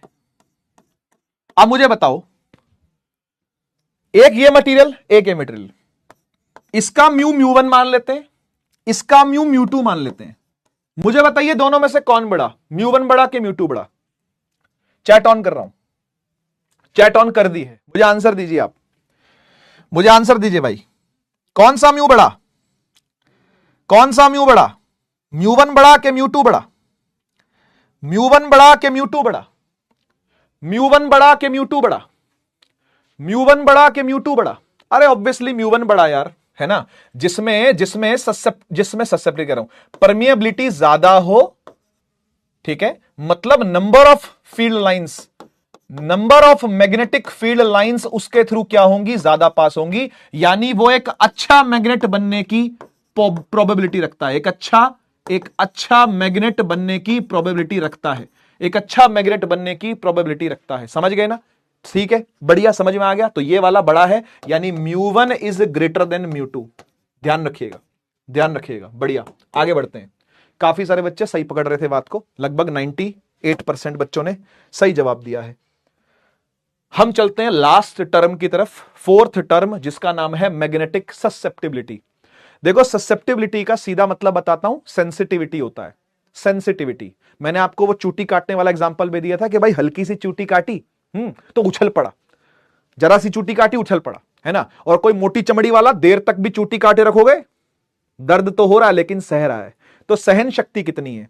ससेप्टिबिलिटी ज्यादा होने का मतलब होता है सेंसिटिविटी कितनी ज्यादा है, सेंसिटिव कितना ज्यादा है, सेंसिटिविटी कितनी ज्यादा है। समझ गए ना, है ना। जैसे मान लेते हैं भाई सर्दियां चालू हुई या बरसातें चालू हो ही गई हैं, बरसातों का एग्जांपल ले लेते हैं, बारिशें चालू हैं भाई पूरे देश भर में, ठीक है ना। तो मान लो बारिशें हो रही हैं, ठीक है, और बारिशों में एक बच्चा जाता है 18 साल का, आप जितना 17-18 साल के ही हो आप सभी, है ना। तो इतना बड़ा बच्चा जाता है और जा करके बढ़िया गीला वीला होकर के आ जाता है, तोली ओले से पोंछ लेता है, मस्त अपना एंजॉय कर रहा है, ठीक है ना। वहीं एक 13 साल का बच्चा है, अभी 9th क्लास में है शायद, या 8th क्लास में है, 13 साल का बच्चा, वो चला गया बारिश में, अच्छू अच्छू अच्छू करता हुआ वापस आया, जुकाम हो गया। क्यों हो गया? ससेप्टिबिलिटी ज्यादा है, सेंसिटिव ज्यादा है, बीमारियों के टुवर्ड्स सेंसिटिव ज्यादा है, वो ससेप्टिबल ज्यादा है टुवर्ड्स द डिसीजेस, ऐसा बोलेंगे हम। तो वही समझ लो, मैग्नेटिक ससेप्टिबिलिटी का मतलब क्या होगा? जो मैग्नेटिज्म की तरफ ज्यादा सेंसिटिव हो, मतलब जिसको मैग्नेटिक फील्ड तुरंत से मैग्नेटाइज कर देती हो, जिसको मैग्नेटिक फील्ड तुरंत से मैग्नेटाइज कर देती हो, उसकी मैग्नेटिक ससेप्टिबिलिटी ज्यादा है। और जिसको मैग्नेटिक फील्ड लगी रहे और वो भी वो बैठा रहे, आज ये लगी रहो लगी रहो, नहीं बनूंगा मैग्नेट, नहीं बढ़ता मैग्नेट, बना ले, आजा फिर बना ले, एक बार और ट्राई कर ले, एक बार और, तो वो ढीठ पना, मतलब क्या हुआ? मैग्नेटिक ससेप्टिबिलिटी क्या है? कम है। समझ गए ना। मतलब क्लास के अंदर अगर 40 बच्चे बैठे हैं मान लेते हैं, तो उनमें से कुछ बच्चे होते हैं जो थोड़ा ही सिखाएंगे तो सीख जाते हैं, क्वेश्चन भी करने लगते हैं, आंसर्स भी क्लास में करने लगते हैं, उनको साथ के साथ चीजें समझ में आने लगती हैं। लेकिन कुछ बच्चे ऐसे होते हैं जो ढीठ, पढ़ के नहीं राजी हैं भाई, वो यूं बैठे हैं पीछे, समझ में आ रहा है? नहीं। सुन रहा है? नहीं। देख रहा है? हां। क्यों? आंखें खुली हैं बस इसलिए समझ गए ना। तो वो जो बच्चा है वो कैसा है? वो कम सेंसिटिव है टुवर्ड्स स्टडीज, पढ़ाई के प्रति जिज्ञासु कम है, पढ़ाई के प्रति सेंसिटिव कम है, ससेप्टिबल कम है वो। समझ गए ना। इसलिए सीख नहीं पा रहा या सीखना नहीं चाह रहा, वो जो भी कारण हो, ठीक है। तो देख लो एक बार इसको डिफाइन कैसे करते हैं, आपको समझ में आ गया ना। ससेप्टिबिलिटी मतलब सेंसिटिविटी है। इसे डिनोट करते हैं काय से, काय मैंने बना के दिखाया था आपको, ऐसे बनता है काय, ठीक है ना, ऐसे, ठीक है, काय काय। और ये काय क्या होता है? काय कैसे लिखते हैं? इसका फॉर्मूला क्या होता है? काय का फॉर्मूला होता है I divide by H, I divide by H, ये फॉर्मूला इसका, ये रेशियो है बेसिकली। मैं समझाता हूं कि कैसे बना, इसकी भी फील देता हूं आपको, इसकी भी फील ले लो जरा कैसे बना। ऊपर क्या है? बच्चे का एबिलिटी, नीचे क्या है? टीचर की एबिलिटी। तो भाई बच्चे की एबिलिटी कितनी है सीखने की? बच्चा कितना अपनी तरफ से एफर्ट लगा रहा है सीखने के लिए, डिवाइड बाय टीचर का क्या रोल रहा। तो आप समझ रहे हो कि टीचर का रोल कोई बहुत ज्यादा नहीं है, टीचर का रोल कोई बहुत ज्यादा नहीं, बच्चे का रोल देखो न्यूमरेटर में आया हुआ है। यानी अगर बच्चा अपनी तरफ से ज्यादा एफर्ट लगा रहा है तो ससेप्टिबिलिटी इसका मतलब क्या है, हाई है, highly sensitive towards studies, highly sensitive towards career, highly sensitive towards goals, जो उसके लाइफ में गोल्स हैं उनके प्रति ज्यादा सेंसिटिव है, तो इसलिए सीरियस भी है, इसलिए सिंसियर भी है। समझ गए बात को? तो वही वाली बात है, आई डिवाइड बाय एच, बच्चा कितना सीख पाया डिवाइड बाय टीचर कितना सिखा पाया, बच्चा कितना सीख पाया डिवाइड बाय टीचर कितना सिखा पाया। फील लो इस चीज की, हजम करो इस चीज को, और मुझे फिर फाइनली ये बताना कि यूनिट्स क्या है इसके, जल्दी से मुझे ये बताना इसके यूनिट्स क्या है बेटा, यूनिट्स बताइए, बताइए जी बताइए, यूनिट्स क्या है इसके, यूनिट्स क्या है? चैट ऑन करूं, चैट ऑन करूं, बताओगे? बताओ यूनिट्स बताइए बेटा। ससेप्टिबिलिटी, शाबाश यथार्थ, बहुत बढ़िया, वेरी गुड उज्जवल, बहुत बढ़िया, यूनिटलेस है, very good very good very good, बहुत बढ़िया बेटा। इसकी भी यूनिट क्या थी, एम्पियर पर मीटर, इसकी भी यूनिट क्या थी, एम्पियर पर मीटर। तो कटना जानी है, कटना जानी है, हां यूनिटलेस है, कैंसिल हो जाती है, वेरी गुड बेटा, no unit, no unit, susceptibility की कोई यूनिट नहीं होती, और ये मैग्नेटिक ससेप्टिबिलिटी है, ध्यान देना, क्योंकि दोनों चीजें मैग्नेटाइज वाली है। वेरी गुड बेटा, वेरी गुड, बहुत बढ़िया, अच्छा लगा देख करके, अच्छा लगा अच्छा लगा अच्छा लगा, मजा आया मजा आया मजा आया। आगे बढ़ूं, आगे बढ़ूं, आगे बढ़े, चलो अब आगे बढ़ते हैं। इंपॉर्टेंट है, बोर्ड एग्जाम के लिए इंपॉर्टेंट है, आया हुआ है पहले भी, ठीक है। रिलेशन बिटवीन ससेप्टिबिलिटी, ससेप्टिबिलिटी यानी काय, और परमिएबिलिटी यानी म्यू आर, रिलेटिव परमिएबिलिटी है ये म्यू आर, ठीक है ना। दोनों के बीच का रिश्ता क्या है, ये रिश्ता क्या कहलाता है, ओ ये रिश्ता क्या कहलाता है, आइए जानते हैं रिश्ता क्या कहलाता है, दोनों के बीच में रिश्ता क्या है। देखो भाई, एक तो है आपका सोलेनॉइड, बहुत बढ़िया सर, सुनिएगा ध्यान से पूरी बात, नहीं तो समझ में नहीं आएगा कहां पे क्या कैसे हो गया सर, ये कैसे हो गया है। तो 4 लाइन की डेरिवेशन नहीं है, मैं आपको बताऊं, कुल 4 लाइनों की डेरिवेशन है, लेकिन कौन सी चीज कैसे लिखी गई है ये सीखना जरूरी है आपके लिए, ठीक है। इसके अंदर हमने मटेरियल डाल दिया, ठीक है। अच्छा, एक तो आपको पता है कि भाई टीचर की एबिलिटी है, इस रंग से नहीं दिखाई जाएगी, वो दिखाई जाएगी इस रंग से, है ना। एक तो है जी टीचर की एबिलिटी, उसको हमने लिखा था बी नॉट, जो टीचर प्रभाव डाल रहा है, जो टीचर मैग्नेटिक फील्ड लगा रहा है, जो सोलेनॉइड मैग्नेटिक फील्ड लगा रहा है, वो है बी नॉट, सही बात है।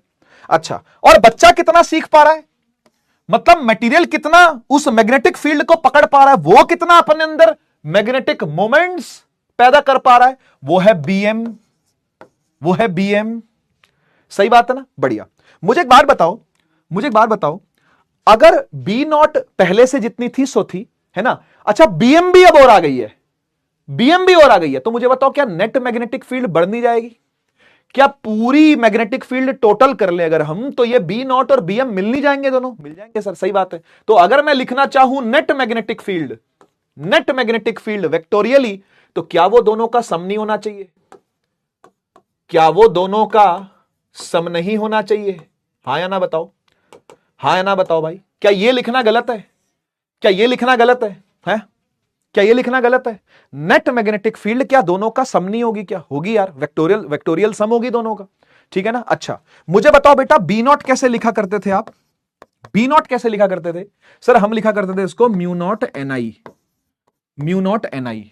और आपने कहा था, मतलब मैंने तुमसे कहा था कि भाई आज के बाद इस एन आई को ना हम एच लिखा करेंगे, है ना, इस एन आई की जगह क्या लिखेंगे, एच लिखेंगे। तो ठीक है, अब इसको हम म्यू नॉट एच लिख देते हैं, ठीक ठीक, हजम करो, हजम करो। बी नॉट को क्या लिख सकते हैं, म्यू नॉट एच लिख सकते हैं, बी नॉट को क्या लिख सकते हैं, म्यू नॉट एच लिख सकते हैं, सही बात है सर, सही बात है, बिल्कुल ठीक है। अच्छा, अब फिर आती है बीएम, बीएम, तो यार ये जो बीएम है, ये जो बीएम है, ये तो वो मैग्नेटिक फील्ड है जो मटेरियल ने अपने अंदर जनरेट करी है, सही बात है सर, ये तो वो मैग्नेटिक फील्ड है जो मटेरियल ने अपने अंदर जनरेट करी है। अच्छा अच्छा, सही है, तो क्या मैं इसको लिख सकता हूं म्यू नॉट, म्यू नॉट।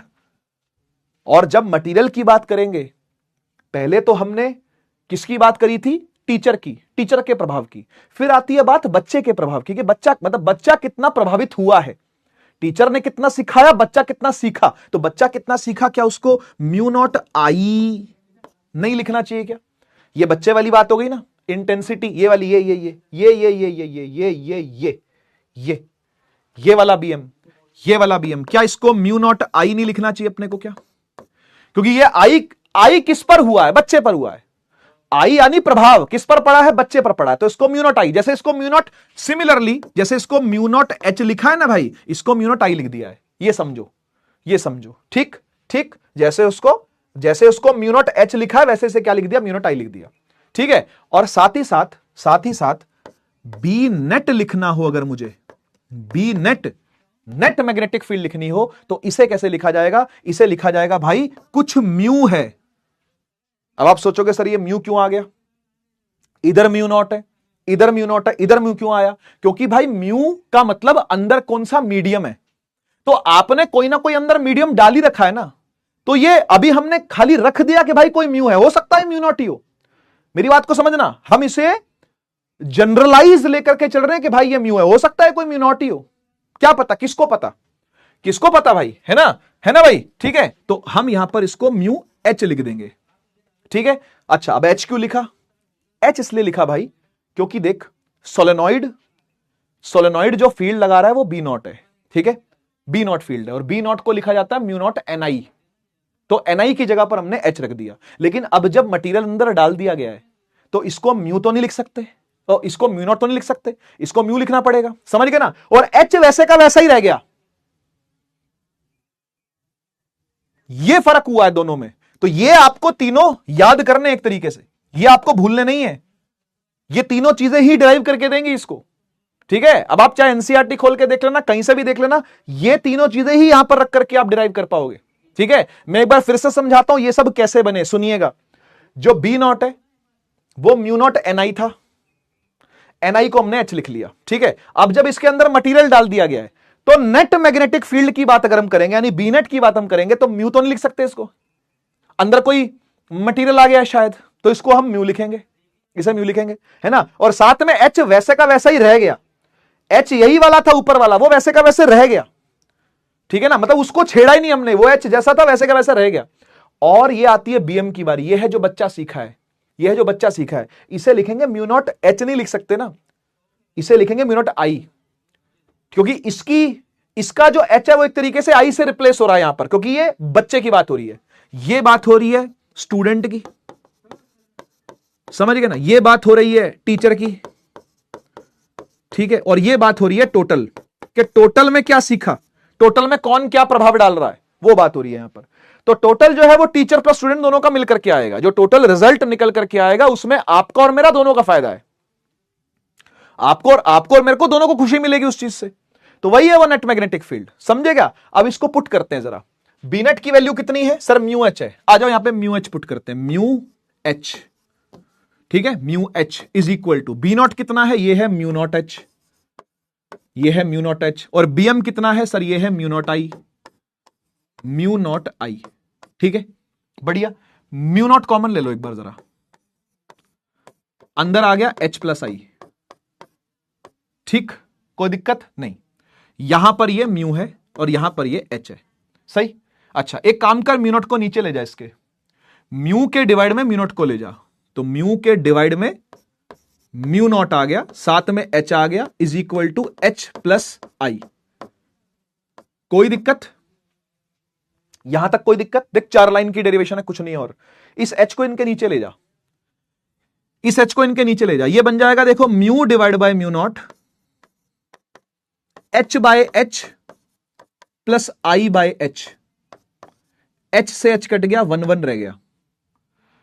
अब ध्यान से देखियो, जो म्यू बाय म्यू नॉट है, जो म्यू बाय म्यू नॉट है वो म्यू आर होता है, परमिएबिलिटी, देख दिखाता हूं, देख दिखाता हूं, म्यू बाय म्यू नॉट क्या है, रिलेटिव परमिएबिलिटी, तो म्यू बाय म्यू नॉट की जगह पर क्या लिख दो, mu R is equal to, ये 1 बाय 1 तो 1 ही होता है, 1 प्लस, और आई बाय एच क्या होता है, ये देख, ये देख, आई बाय एच क्या है, काय, खत्म, हो गया काम, हो गया काम, हो गया डिराइव, हो गया डिराइव, ठीक है। 2 बार कम से कम हाथ से लिख के देखना, याद हो जाएगी, 2 बार कम से कम हाथ से लिख के देखना, याद हो जाएगी, ठीक है। सेल्फ स्टडी करना इस पर, ठीक है, ये कैसे डिराइव हुई है, थोड़ी सी सेल्फ स्टडी की जरूरत है आपको, ठीक है। B net, net magnetic field, B naught plus B M दोनों से मिलकर बनी है।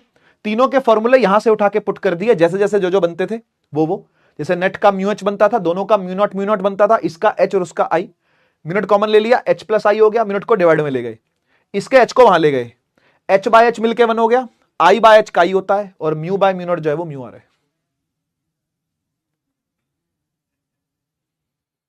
तो म्यू आर आ गया 1 प्लस का है, म्यू आर इज 1 प्लस का है। याद रखना इस रिलेशन को, काम आएगा आगे, रिलेशन आगे काम आएगा, ठीक है। ठीक है, आगे चलते हैं। अब एक एक करके सब मैग्नेटिक मटेरियल्स पर आते हैं। सबसे पहला मैग्नेटिक मटेरियल जो है वो है पैरामैग्नेटिक मटेरियल। सबसे पहले पैरामैग्नेटिक की बात करते हैं। देखो मैंने आपसे कहा था कि इसको प्यार तो है पर थोड़ा सा, ये प्यार तो करता है लेकिन थोड़ा सा, लिख दूं ये बात, लिख दूं ये बात, ठीक है।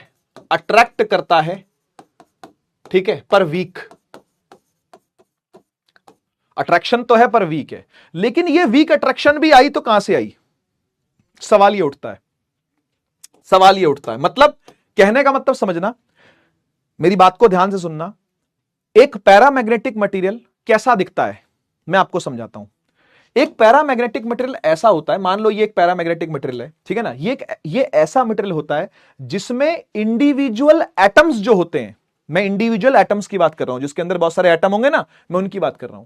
जो इंडिविजुअल एटम्स होते हैं ना, उनमें जो इलेक्ट्रॉन घूमता है, इलेक्ट्रॉन घूमता है ना भाई, उसकी वजह से मैग्नेटिक फील्ड आती है, मैग्नेटिक मोमेंट आते हैं। ये तो आपको पता है, ये तो आपको पता है ना कि भाई ये इलेक्ट्रॉन है, ये इलेक्ट्रॉन है, और ये घूमता है जब ऑर्बिट में, है ना। जब ये ऑर्बिट में घूमेगा न्यूक्लियस के अराउंड, है ना, तो ऐसे घूम रहा है, मान लो ये, है ना, ये मान लो ऐसे घूम रहा है, ऐसे ऐसे ऐसे ऐसे, है ना, ऐसे घूम रहा है, इसके उल्टा करंट घूमेगा। इलेक्ट्रॉन अगर ऐसे घूमा तो करंट उल्टा घूमा, ठीक है, ठीक है कि नहीं। अगर इलेक्ट्रॉन ऐसे घूम रहा तो करंट ऐसे घूम रहा, ये करंट है ना। अगर बेटा इलेक्ट्रॉन ऐसे घूम रहा है तो करंट ऐसे घूम रहा है। अच्छा, करंट ऐसे घूम रहा है तो उंगलियां घुमाओ, आपको थंब ऊपर मिल जाएगा, आपको थंब ऊपर मिल जाएगा। ये होगा मैग्नेटिक मोमेंट। क्या लिखते हैं इसको, NIA लिखते हैं। याद आया, याद आया, याद आया। लास्ट क्लास की बात, लास्ट चैप्टर की बातें हैं ये तो, है ना। तो जब कोई चार्ज पार्टिकल घूमता है गोल गोल, ठीक है, तो मैग्नेटिक मोमेंट आती है कि नहीं आती, बस उसी मैग्नेटिक मोमेंट की बात कर रहा हूं, ठीक है। तो सुनिएगा दोबारा से, ये जो पैरामैग्नेटिक मटेरियल होता है ना, इसके अंदर एटम्स हैं बहुत सारे, और एटम घूम रहे हैं, एटम में इलेक्ट्रॉन घूम रहा है। इलेक्ट्रॉन अगर घूम रहा है तो सबकी अपनी अपनी क्या आती है, मैग्नेटिक मोमेंट आती है। और मैग्नेटिक मोमेंट किधर भी हो सकती है, रैंडमली अलाइंड होता है, कोई इधर, ठीक है, कोई इधर, कोई ऐसे, कोई ऐसे, कोई इधर, कोई यहां, कोई ऐसे, कोई ऊपर, कोई राइट, कोई लेफ्ट, कोई नीचे, कोई यहां, कोई इधर, कोई उधर, इधर उधर, ऊपर नीचे, साइड में, गिरा हुआ, उठा हुआ, लेटा हुआ, बैठा हुआ, इधर उधर सब जगह पर अलाइंड होते हैं। कहीं ना कहीं मतलब डिसअलाइंड है, मिसअलाइंड है, ऐसा समझ लो। ये सारे के सारे क्या बनाए मैंने, मैग्नेटिक मोमेंट बनाए हैं। ये सब एटमों के हैं, एटमों का ही मैग्नेटिक मोमेंट है। इसी को दिखा रहा हूं मैं, इसी को दिखा रहा हूं, मैग्नेटिक मोमेंट्स को ही दिखा रहा हूं मैं यहां पर, छोटे छोटे एरोस से, छोटे छोटे एरोस से क्या दिखाया, मैग्नेटिक मोमेंट ही दिखाया, ठीक है। लेकिन इतना आपको समझना चाहिए, इनमें अपनी इंडिविजुअल एटमों की तो मैग्नेटिक मोमेंट है, लेकिन नेट मैग्नेटिक मोमेंट क्या है भाई। अगर कुछ भी रैंडम होता है अगर, तो उसका कोई रिजल्ट नहीं निकलता। ये मैंने आपको पहले भी समझाया हुआ है। कोई चीज अगर रैंडम है तो उसका कोई रिजल्ट नहीं आएगा। जैसे मान लेते हैं अभी आप फिजिक्स पढ़ रहे हो, है ना, उसके बाद आपने 1 घंटा मान लो फिजिक्स पे सेल्फ स्टडी करी, ठीक है ना, और अब आप बोर हो गए, चाहिए थी आपको मान लो 3 घंटे की स्टडी, अब आप 1 घंटे में बोर हो गए, आपने उसको साइड में फेंक दिया, आपने केमिस्ट्री उठा ली। केमिस्ट्री भाई सब अब कर रहे हो, पन्ने पलट रहे हो, तो 20 मिनट आपने पन्ने पलटे, उसके बाद आपका मन नहीं लगा, आपने बायो उठा ली। ऐसा करने से पढ़ाई नहीं होती है भाई। ये रैंडम तरीके हैं, और रैंडम तरीकों का रिजल्ट क्या आता है, 0 आता है, शून्य। इसलिए टिक करके एक चैप्टर पर पढ़ाई पूरे तरीके से करके, सवालों को करके, रिवीजन करके, ठीक है ना, फॉर्मूला रिवाइज करके, उसके बाद सवालों को लगाओ, कॉन्फिडेंस बिल्ड करो उसके अंदर, उसमें समय लगता है। तो वो समय लगाना पड़ता है, उसके लिए सिटिंग आवर्स चाहिए, आपको बैठने का टाइम चाहिए, सोचने का टाइम चाहिए, पेन चलाने का टाइम चाहिए, पन्ने भरने पड़ते हैं। तो वो दर्द भरा माहौल रहता है, ठीक है ना, लेकिन वो दर्द झेलना पड़ेगा। तो ये होती है पढ़ाई करने का तरीका। लेकिन यहां पर क्या चल रहा है, यहां पर रैंडम कुछ भी, कोई उधर मुंह, कोई इधर मुंह, इधर मुंह, इधर मुंह, सबका ऐसा ही है। तो यहां पर मैं ये बोलूंगा कि भाई इंडिविजुअल मैग्नेटिक मोमेंट तो है। अगर कोई बोले कि इंडिविजुअल मैग्नेटिक मोमेंट है क्या, हां है, वो नॉन जीरो है। Individual magnetic moment non zero है, लेकिन टोटल मैग्नेटिक मोमेंट क्या है? 0 है, क्योंकि सब अपना रैंडम काम कर रहे हैं। कोई इधर मुंह है, किसी का इधर है, किसी का इधर है, रैंडम काम कर रहे हैं, तो कोई नेट मैग्नेटिक मोमेंट या नहीं बना पाएंगे, कोई नेट मैग्नेटिक मोमेंट या नहीं बना पाते। समझ गए ना? लेकिन अब सुनो क्या होगा, अब सुनो क्या होगा। जब एक ऐसे मटेरियल पर मैग्नेटिक फील्ड आके बाहर से लगेगी, सुनिएगा, जब कहीं बाहर से आ करके इस पर क्या लगेगी? मैग्नेटिक फील्ड लगेगी। आओ दिखाता हूं, मैग्नेटिक फील्ड जब बाहर से लगती है तो क्या होता है ना? मान लो ये मैग्नेटिक फील्ड आ करके लगी, ठीक है ना, इसके थ्रू जा रही है, मैंने ऊपर दिखाई है जानबूझ के, क्योंकि मुझे अंदर डायपोल दिखाने हैं, मुझे अंदर मैग्नेटिक मोमेंट्स दिखानी है, इसलिए मैंने ऊपर दिखाया। समझ जाना आप बात को, ठीक है ना? ये बी नॉट है जो बाहर से लगी है, सोलेनॉइड ने लगाई होगी ना, ये सोलेनॉइड के अंदर आपने घुसा दिया एक पैरामैग्नेटिक सब्सटेंस। क्लासरूम में एक ऐसा बच्चा आ गया जो रैंडम तरीके से पढ़ाई कर रहा था, लेकिन उसने मेरी बात मान ली। जब मैंने अपना प्रभाव दिखाया तो उसकी रैंडमनेस खत्म हो जाती है, इसकी रैंडमनेस खत्म हो जाएगी। यानी क्या हो जाएगा? कुछ ऐसे मैग्नेटिक मोमेंट्स होंगे जो इस दिशा में ही अलाइन हो जाएंगे, मैग्नेटिक फील्ड की तरफ ही अलाइनमेंट हो जाएगा उनका, और काफी हद तक वो इस दिशा में मैग्नेटिक फील्ड जनरेट करते रहेंगे इस तरीके से। लेकिन काफी सारे ऐसे भी होंगे जो इधर उधर अभी भी रैंडम होंगे, जिद्दी, अभी भी बात नहीं मान रहे, अभी भी बात नहीं मान रहे, है ना? यही डिस्ट्रैक्शन है बेटा लाइफ में आपकी, जो आपको बात मानने नहीं देती। यही सच्चाई है जीवन की आपके, यही सच्चाई है जीवन में आपके। आप पढ़ना चाहते हो, देखो काफी सारे अलाइन हो गए हैं, ये देखो, ये देखो, ये देखो, ये अलाइन हो गया, अलाइन हो गया, अलाइन हो गया, अलाइन हो गया, अलाइन हो गया, अलाइन हो गया, अलाइन हो गया, अलाइन हो गया। लेकिन काफी सारे ऐसे हैं जो अलाइन नहीं भी हैं। तो ऐसा होता है पैरामैग्नेटिक। प्यार तो करता है टीचर से, समझता तो है कि टीचर जो बोल रहा है मेरे भले की बात बोल रहा है, लेकिन उसके साथ डिस्ट्रैक्शंस बहुत सारी हैं, इसलिए वो एक अच्छा मैग्नेट नहीं बन पाता। हां, ठीक ठाक मैग्नेट बन जाएगा, लेकिन ये एक वीक मैग्नेट जरूर बन जाएगा। मतलब नेट मैग्नेटिक मोमेंटम इस दिशा में चलानी चालू कर देगा, यानी ये बीएम अपने अंदर मैग्नेटिक फील्ड जरूर प्रोड्यूस करनी चालू कर देगा, लेकिन वीक एक कमजोर छात्र बनेगा। ये एक स्टूडेंट तो बन जाएगा ये, लेकिन कमजोर स्टूडेंट बनेगा, वीक बच्चा बनेगा ये, क्योंकि बात मान तो रहा है लेकिन डिस्ट्रैक्शंस बहुत सारी हैं जीवन में। इंस्टाग्राम भी चलाना है, स्नैपचैट भी चलाना है, ठीक है ना, और पता नहीं क्या क्या और अटरम शटरम 10 चीजें खोल रखी हैं, वो भी करनी है, ठीक है ना। तो फिर पढ़ तो रहा है, कोशिश तो कर रहा है, लेकिन टाइम बहुत ज्यादा इसका इधर उधर जा रहा है, ऐसा समझ सकते हो आप, ठीक है। तो ये होते हैं पैरामैग्नेटिक सब्सटेंसेस। कुछ हद तक अलाइन हो गया है। पहले तो ऐसा था, पहले तो फुल रैंडम था, पहले तो टोटली रैंडम था। अपनी इंडिविजुअल मैग्नेटिक मोमेंट जरूर थी, लेकिन नेट मैग्नेटिक मोमेंट कुछ नहीं थी, ठीक है ना। लेकिन फील्ड लगने के बाद कुछ प्रभाव आया है, थोड़ा आया है, लेकिन तो वीक ही बन पाया है। यह कहानी होती है किसके साथ? पैरामैग्नेटिक सब्सटेंसेस के साथ। समझ में आया? और आप में से कौन कौन पैरामैग्नेटिक है मुझे बताना सोच करके, ठीक है ना। कौन कौन आप में से पैरामैग्नेटिक है जरा मुझे सोच के बताना। आइए कारण जानते हैं कि पैरामैग्नेटिक सब्सटेंस कोई बनता है तो क्यों बनता है, कोई वीक अट्रैक्शन करता है तो क्यों करता है। कहते हैं इसके पीछे कारण होता है अनपेयर्ड इलेक्ट्रॉन्स। मैंने कहा ना थोड़ा थोड़ा केमिस्ट्री की चीजें हैं इसके अंदर, तो मैग्नेटोकेमिस्ट्री आपको पढ़ाई जाएगी बीएससी में, है ना।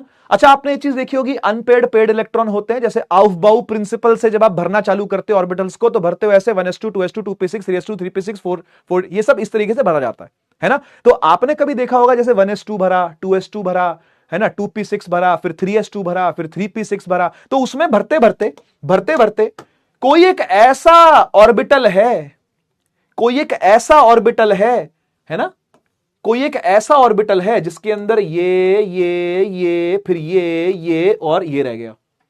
इसकी पेयरिंग ही नहीं हो पाई, इकल्ला रह गया बेचारा, ऑड नंबर में इलेक्ट्रॉन रह गए। ये जन्म देते हैं पैरामैग्नेटिज्म को।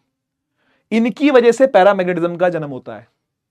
ऐसे अनपेयर्ड इलेक्ट्रॉन जो बेचारे अकेले रह जाते हैं, इनकी वजह से पैरामैग्नेटिज्म का जन्म होता है। कोई आपसे पूछे कि ओरिजिन क्या है, तो ये थ्योरी का पार्ट है, एनसीईआरटी में लिखा हुआ है, आपने नोट करना है और नोट्स में होना चाहिए सब, ये सब कुछ नोट्स में होना चाहिए, कहीं से भी सवाल बन जाता है, कहीं से भी सवाल बन जाता है, ठीक है ना। तो अनपेयर्ड इलेक्ट्रॉन्स होते हैं और इनका स्पिन क्वांटम नंबर जो है ना, वो आपको पता प्लस हाफ माइनस हाफ होता है, वो कैंसिल नहीं हो पाता, तो इनकी मैग्नेटिक मोमेंट रह जाती है कुछ ना कुछ। इसलिए देखो लिखा हुआ this is due to the spin of electrons. Electron का स्पिन ऐसा होता है, आपको पता ना, ऐसे स्पिन करते हैं, ऐसे स्पिन करते हैं इलेक्ट्रॉन्स, तो ये एक का स्पिन जो है ना वो बना रह जाता है, और स्पिन बना रह जाएगा तो वो मैग्नेटिक मोमेंट को जन्म देगा।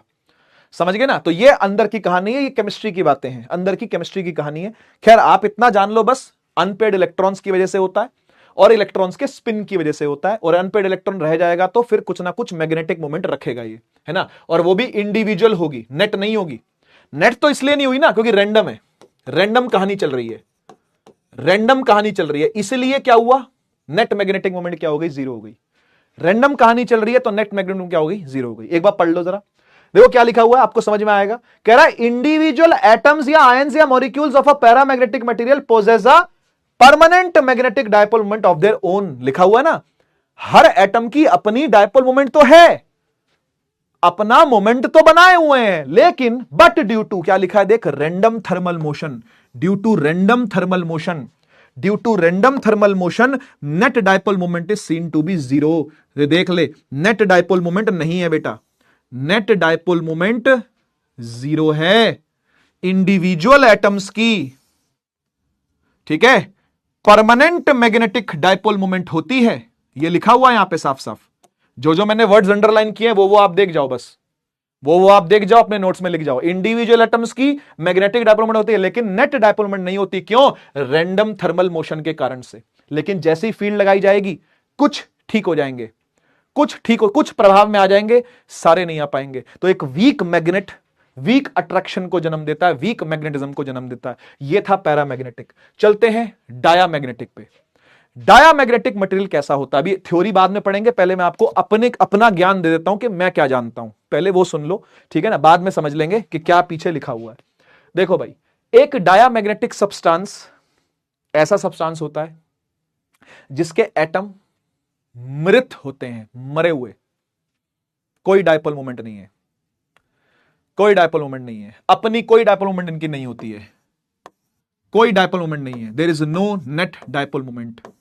ना तो इंडी और ना तो नेट, ना तो इंडी ना तो नेट, ना कोई इंडिविजुअल डायपोल मोमेंट है इनकी खुद की अपनी, और ना ही कोई कलेक्टिव डायपोल मोमेंट पूरे सब्सटेंस की बनती है ना। तो ये उस प्रकार के जीव जंतु हैं जो क्लास के अंदर बैठे हैं लेकिन भाई कहीं और प्रेजेंट है ना, होते हैं ना कहीं ख्याली बच्चे बैठे हैं क्लास के अंदर, बस ब्लैक बोर्ड देख रहे हैं,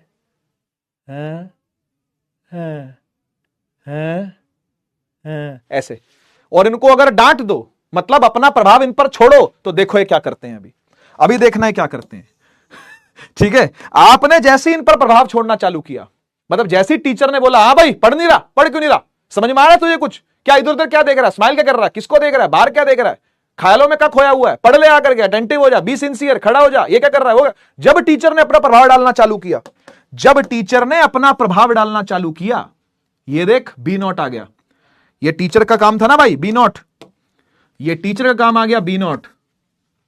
तो टीचर ने जैसे ही अपना प्रभाव डालना चालू किया, ये बन जाते हैं बदतमीज, ये बन जाते हैं बदतमीज, कहते हैं नहीं आ रहा समझ में, हाँ नहीं आ रहा, आपका पढ़ाया समझ में नहीं आता, आप रहने दो, आप रहने दो, मैं ट्यूशन वाली दीदी से पढ़ लूंगा, आप रहने दो। तो ये क्या है, ये बदतमीज है, ये बदतमीज। ये क्या करते हैं, ये अपोज करना चालू कर देते हैं, यानी इनके अंदर मैग्नेटिक फील्ड लगने के बाद एक रिबेलियस क्रांतिकारी जाग जाता है और वो उल्टा काम करना चालू कर देता है, समझ गए ना। तो एक क्रांतिकारी वैसे तो एक अच्छा शब्द है, लेकिन आप समझ सकते हो कि ये किस प्रकार के क्रांतिकारी हैं, बहुत क्रांतिकारी हैं। ये क्या करते हैं, इस तरफ को मैग्नेटिक फील्ड देना चालू कर देते हैं, यानी इनके अंदर की मैग्नेटिक फील्ड, इनकी जो बीएम होती है वो उल्टी आ जाती है। इनकी जो बीएम है यानी इंड्यूस मैग्नेटिक फील्ड जो होती है, प्रोड्यूस मैग्नेटिक फील्ड जो होती है, वो कहां जाती है, उल्टी आ जाती है, समझ गए ना। तो एक तरीके से अपोज करना चालू कर देते हैं। लेकिन ये अपोजिशन कोई मार धाड़ वाला नहीं है कि टीचर को उठा के चप्पल ही लगा दी देखी होगी तुमने एक वीडियो, उसके अंदर एक टीचर के चप्पल ही पड़ रही है, भाई बच्चा इतना गुस्सा हो गया, इतना दुखी हो गया, पता नहीं क्या था वो, है ना, एक वीडियो बहुत वायरल हुई थी, उसमें वो चप्पल उठा करके टीचर को मारना चालू कर देता। तो उस तरीके का नहीं है सिस्टम, उस तरीके का सिस्टम नहीं है, लेकिन हाँ अपोज जरूर कर रहा है, बच्चा खड़ा होकर के अपोज जरूर कर रहा है कि आपका पढ़ाया समझ नहीं आता जी, आप रहने दो, आपके बस की नहीं है जी। तो ऐसे भी अगर आप हो तो बता देना, ठीक है, ब्लॉक करवा देंगे आपको ठीक है, मजाक कर रहा हूं, ठीक है। तो देखो समझ में आया ना। तो डायामैग्नेटिक सब्सटेंसेस कैसे होते हैं, जिनकी टीचर से बनती नहीं। टीचर अगर कुछ बोलना चालू करेगा, जब तक टीचर कुछ नहीं बोल रहा तब तक देखो 0-0 मामला है, ना पढ़ना और ना अपने साथ वालों को पढ़ने देना। ठीक है ना, तो ना खुद पढ़ेंगे ना साथ वालों को पढ़ने, यानी नेट मैग्नेटिक मोमेंट भी जीरो है और इंडिविजुअल कोई मोटिवेशन ही नहीं है जी पढ़ाई करने की, कोई मन ही नहीं, कोई इच्छा ही नहीं करती पढ़ाई करने की, ऐसे हैं। लेकिन टीचर ने जिस दिन बोलना चालू कर दिया कि पढ़ना है पढ़ना है, पढ़ ले क्या कर रहा है क्या कर रहा है, उस दिन से अपोज करना चालू कर देंगे टीचर का। इस प्रकार के होते हैं डायामैग्नेटिक सब्सटेंस, ठीक है ना, इस तरीके के होते हैं डायामैग्नेटिक मटेरियल्स, ये अपोज करना चालू कर देते हैं, यानी क्या बोलूं, अट्रैक्ट ना बोलूं, क्या बोलूं, रिपेल करना चालू कर देते हैं, लेकिन एक वीक रिपल्शन चालू करते हैं। कोई ऐसा स्ट्रॉन्ग अपोजिशन नहीं होता इनका कि चप्पल चुप्पल नहीं उठा के मारेंगे टीचर के, लेकिन हां अपोज करना जरूर चालू कर देंगे। ये होते हैं डायामैग्नेटिक मटेरियल। समझ में आ गया? किस कारण से बनते हैं? कहते हैं कि भाई इनके पास कोई अनपेयर्ड इलेक्ट्रॉन नहीं होता। जैसे आपने अफबाउ प्रिंसिपल लगा के भरना चालू किया है ना, तो 1s2 2s2 2p6 3s2 3p6 4d, ये सब आपने जब करना चालू किया 3d10 वगैरह, है ना, तो आपने जब इसको भरना चालू किया, है ना, ऐसा मान लेते हैं कि आप p ऑर्बिटल भर रहे हो, p ऑर्बिटल भर रहे हो, तो भरा भरा भरा भरा भरा भरा, कोई बचा ही नहीं, कोई अनपेयर्ड इलेक्ट्रॉन है ही नहीं, सब फिल्ड है। तो फुल्ली फिल्ड ऑर्बिटल्स जब होते हैं, कोई अनपेयर्ड इलेक्ट्रॉन जब नहीं होता, तो फिर ऐसा ही होता है, ऐसा ही होता है भाई, पढ़ने की मोटिवेशन आएगी ही नहीं। समझ रहे हो ना? जब घर भरा हुआ होता है ना, तो ज्यादातर बच्चों में ऐसा देखा है कि भाई पढ़ने की मोटिवेशन होती नहीं है, कुछ करने की मोटिवेशन होती नहीं है, राज ही करने की मोटिवेशन होती है बचपन से। जी राज ही करेंगे हम तो, हमारी इतनी जमीन है, हमारा इतना बड़ा किला बंगला है, हमारा इतना बड़ा ये 4 गाड़ियां हैं, ये है वो है, तो पढ़ने की मोटिवेशन आएगी नहीं। लेकिन गरीब के यहां पढ़ने की मोटिवेशन अलग ही होती है, अलग ही होती है। तभी आप देखो कि पीडब्ल्यू से कितने सारे रिजल्ट्स ऐसे निकल करके आते हैं कि कैसेट बेचने वाला, कोई मोबाइल का कवर बेचने वाला, कोई रिक्शा चलाने वाला, इस तरीके के बच्चे जो है वो नीट में सेलेक्ट हो रहे हैं। तो उनमें मोटिवेशन कुछ ज्यादा ही होती है पढ़ने की, क्योंकि उनको पता है कि भाई हमारा घर भरा हुआ नहीं है ना। बहुत ही समाज की सच्चाई बता रहा हूं ये, जब घर भरा हुआ होगा तो फिर कहां से ही मोटिवेशन आएगी कुछ करने की, ठीक है ना। लेकिन हां, अगर तब भी मोटिवेशन है भाई कुछ करने की, तो ये इससे बढ़िया कोई बात ही नहीं है। अगर अपना घर भरा हुआ है, अपना घर भरा हुआ है, उसके बावजूद भी मोटिवेशन है अगर पढ़ाई करने की, भाई नहीं मुझे और बेटर कुछ अचीव करना है। पापा ने अपने टाइम पे बहुत कमाया, पापा ने अपने टाइम पे बहुत कुछ किया, हमें किसी सुख सुविधा से उन्होंने वंचित नहीं रखा, सारी चीजें हमको ला करके दी, बढ़िया घर बढ़िया गाड़ी सब कुछ, खान पान एकदम मस्त है, लेकिन मैं इससे भी ऊपर कुछ करके दिखाऊंगा, मैं सिविल सर्विसेज की तैयारी करूंगा, मैं आर्मी में जाऊंगा, कुछ ऐसे बच्चे भी होते हैं, पर वो डायमैग्नेटिक की कैटेगरी में नहीं है। तुम समझ गए ना डायमैग्नेटिक कैटेगरी में कौन है? बिगड़ैल है वो, बिगड़ैल, कति बिगड़ैल बच्चे जो हैं वो है ना, अनपेयर्ड इलेक्ट्रॉन्स, ठीक है, जिनका कोई अनपेयर्ड इलेक्ट्रॉन नहीं होता, घर भरा हुआ होता है, ठीक है। This is due to the orbital motion of electrons. ये मैंने आपको बताया, जैसे ही बाहर लगनी चालू होगी ना, ये उल्टे चालू हो जाते हैं, इनमें ऑर्बिटल मोशन पैदा हो जाता है, ऑर्बिटल मोशन पैदा हो जाएगा, मैग्नेटिक फील्ड लगनी चालू हो जाएगी। और देखो लिखा हुआ है, देयर इज नो इंडिविजुअल या ओवरऑल मैग्नेटिक मोमेंट, कोई मैग्नेटिक मोमेंट ना तो इंडिविजुअल होगी, 0-0 है दोनों। बात समझ में आ गई? चलिए अगला है फेरोमैग्नेटिक मटेरियल। ये कौन सा होता है? फेरोमैग्नेटिक मटेरियल वो मटेरियल होते हैं जिनके अंदर डोमेन थ्योरी से समझा जाता है कहानी को। डोमेन थ्योरी है ये। अब डोमेन थ्योरी में आपको समझाता हूं क्या है। देखो लिखा हुआ है, कहीं पे है, क्या लिखा हुआ? डोमेन शब्द, domain domain domain domain domain, ये रहा डोमेन। डोमेन का मतलब होता है ग्रुपिज्म। यस, ये ग्रुपिज्म करते हैं ठीक है, ग्रुपिज्म करते हैं, ये ग्रुपिज्म करते हैं, ठीक है। अब कैसा ग्रुपिज्म है तो एक बार देख लो। पैरामैग्नेटिक सब्सटेंसेस कुछ ऐसे होते हैं, मान लो ये पैरामैग्नेटिक सब्सटेंस है, अभी तक टीचर ने कुछ नहीं बोला, अभी तक बाहर से कोई मैग्नेटिक फील्ड आकर के इनको टच नहीं हुई है, तो ये पहले से कैसे होते हैं? एक फेरोमैग्नेटिक सब्सटेंस पहले से कैसा होता है कि भाई इसके अंदर ना बहुत सारे ऐसे डोमेन्स बने रहते हैं,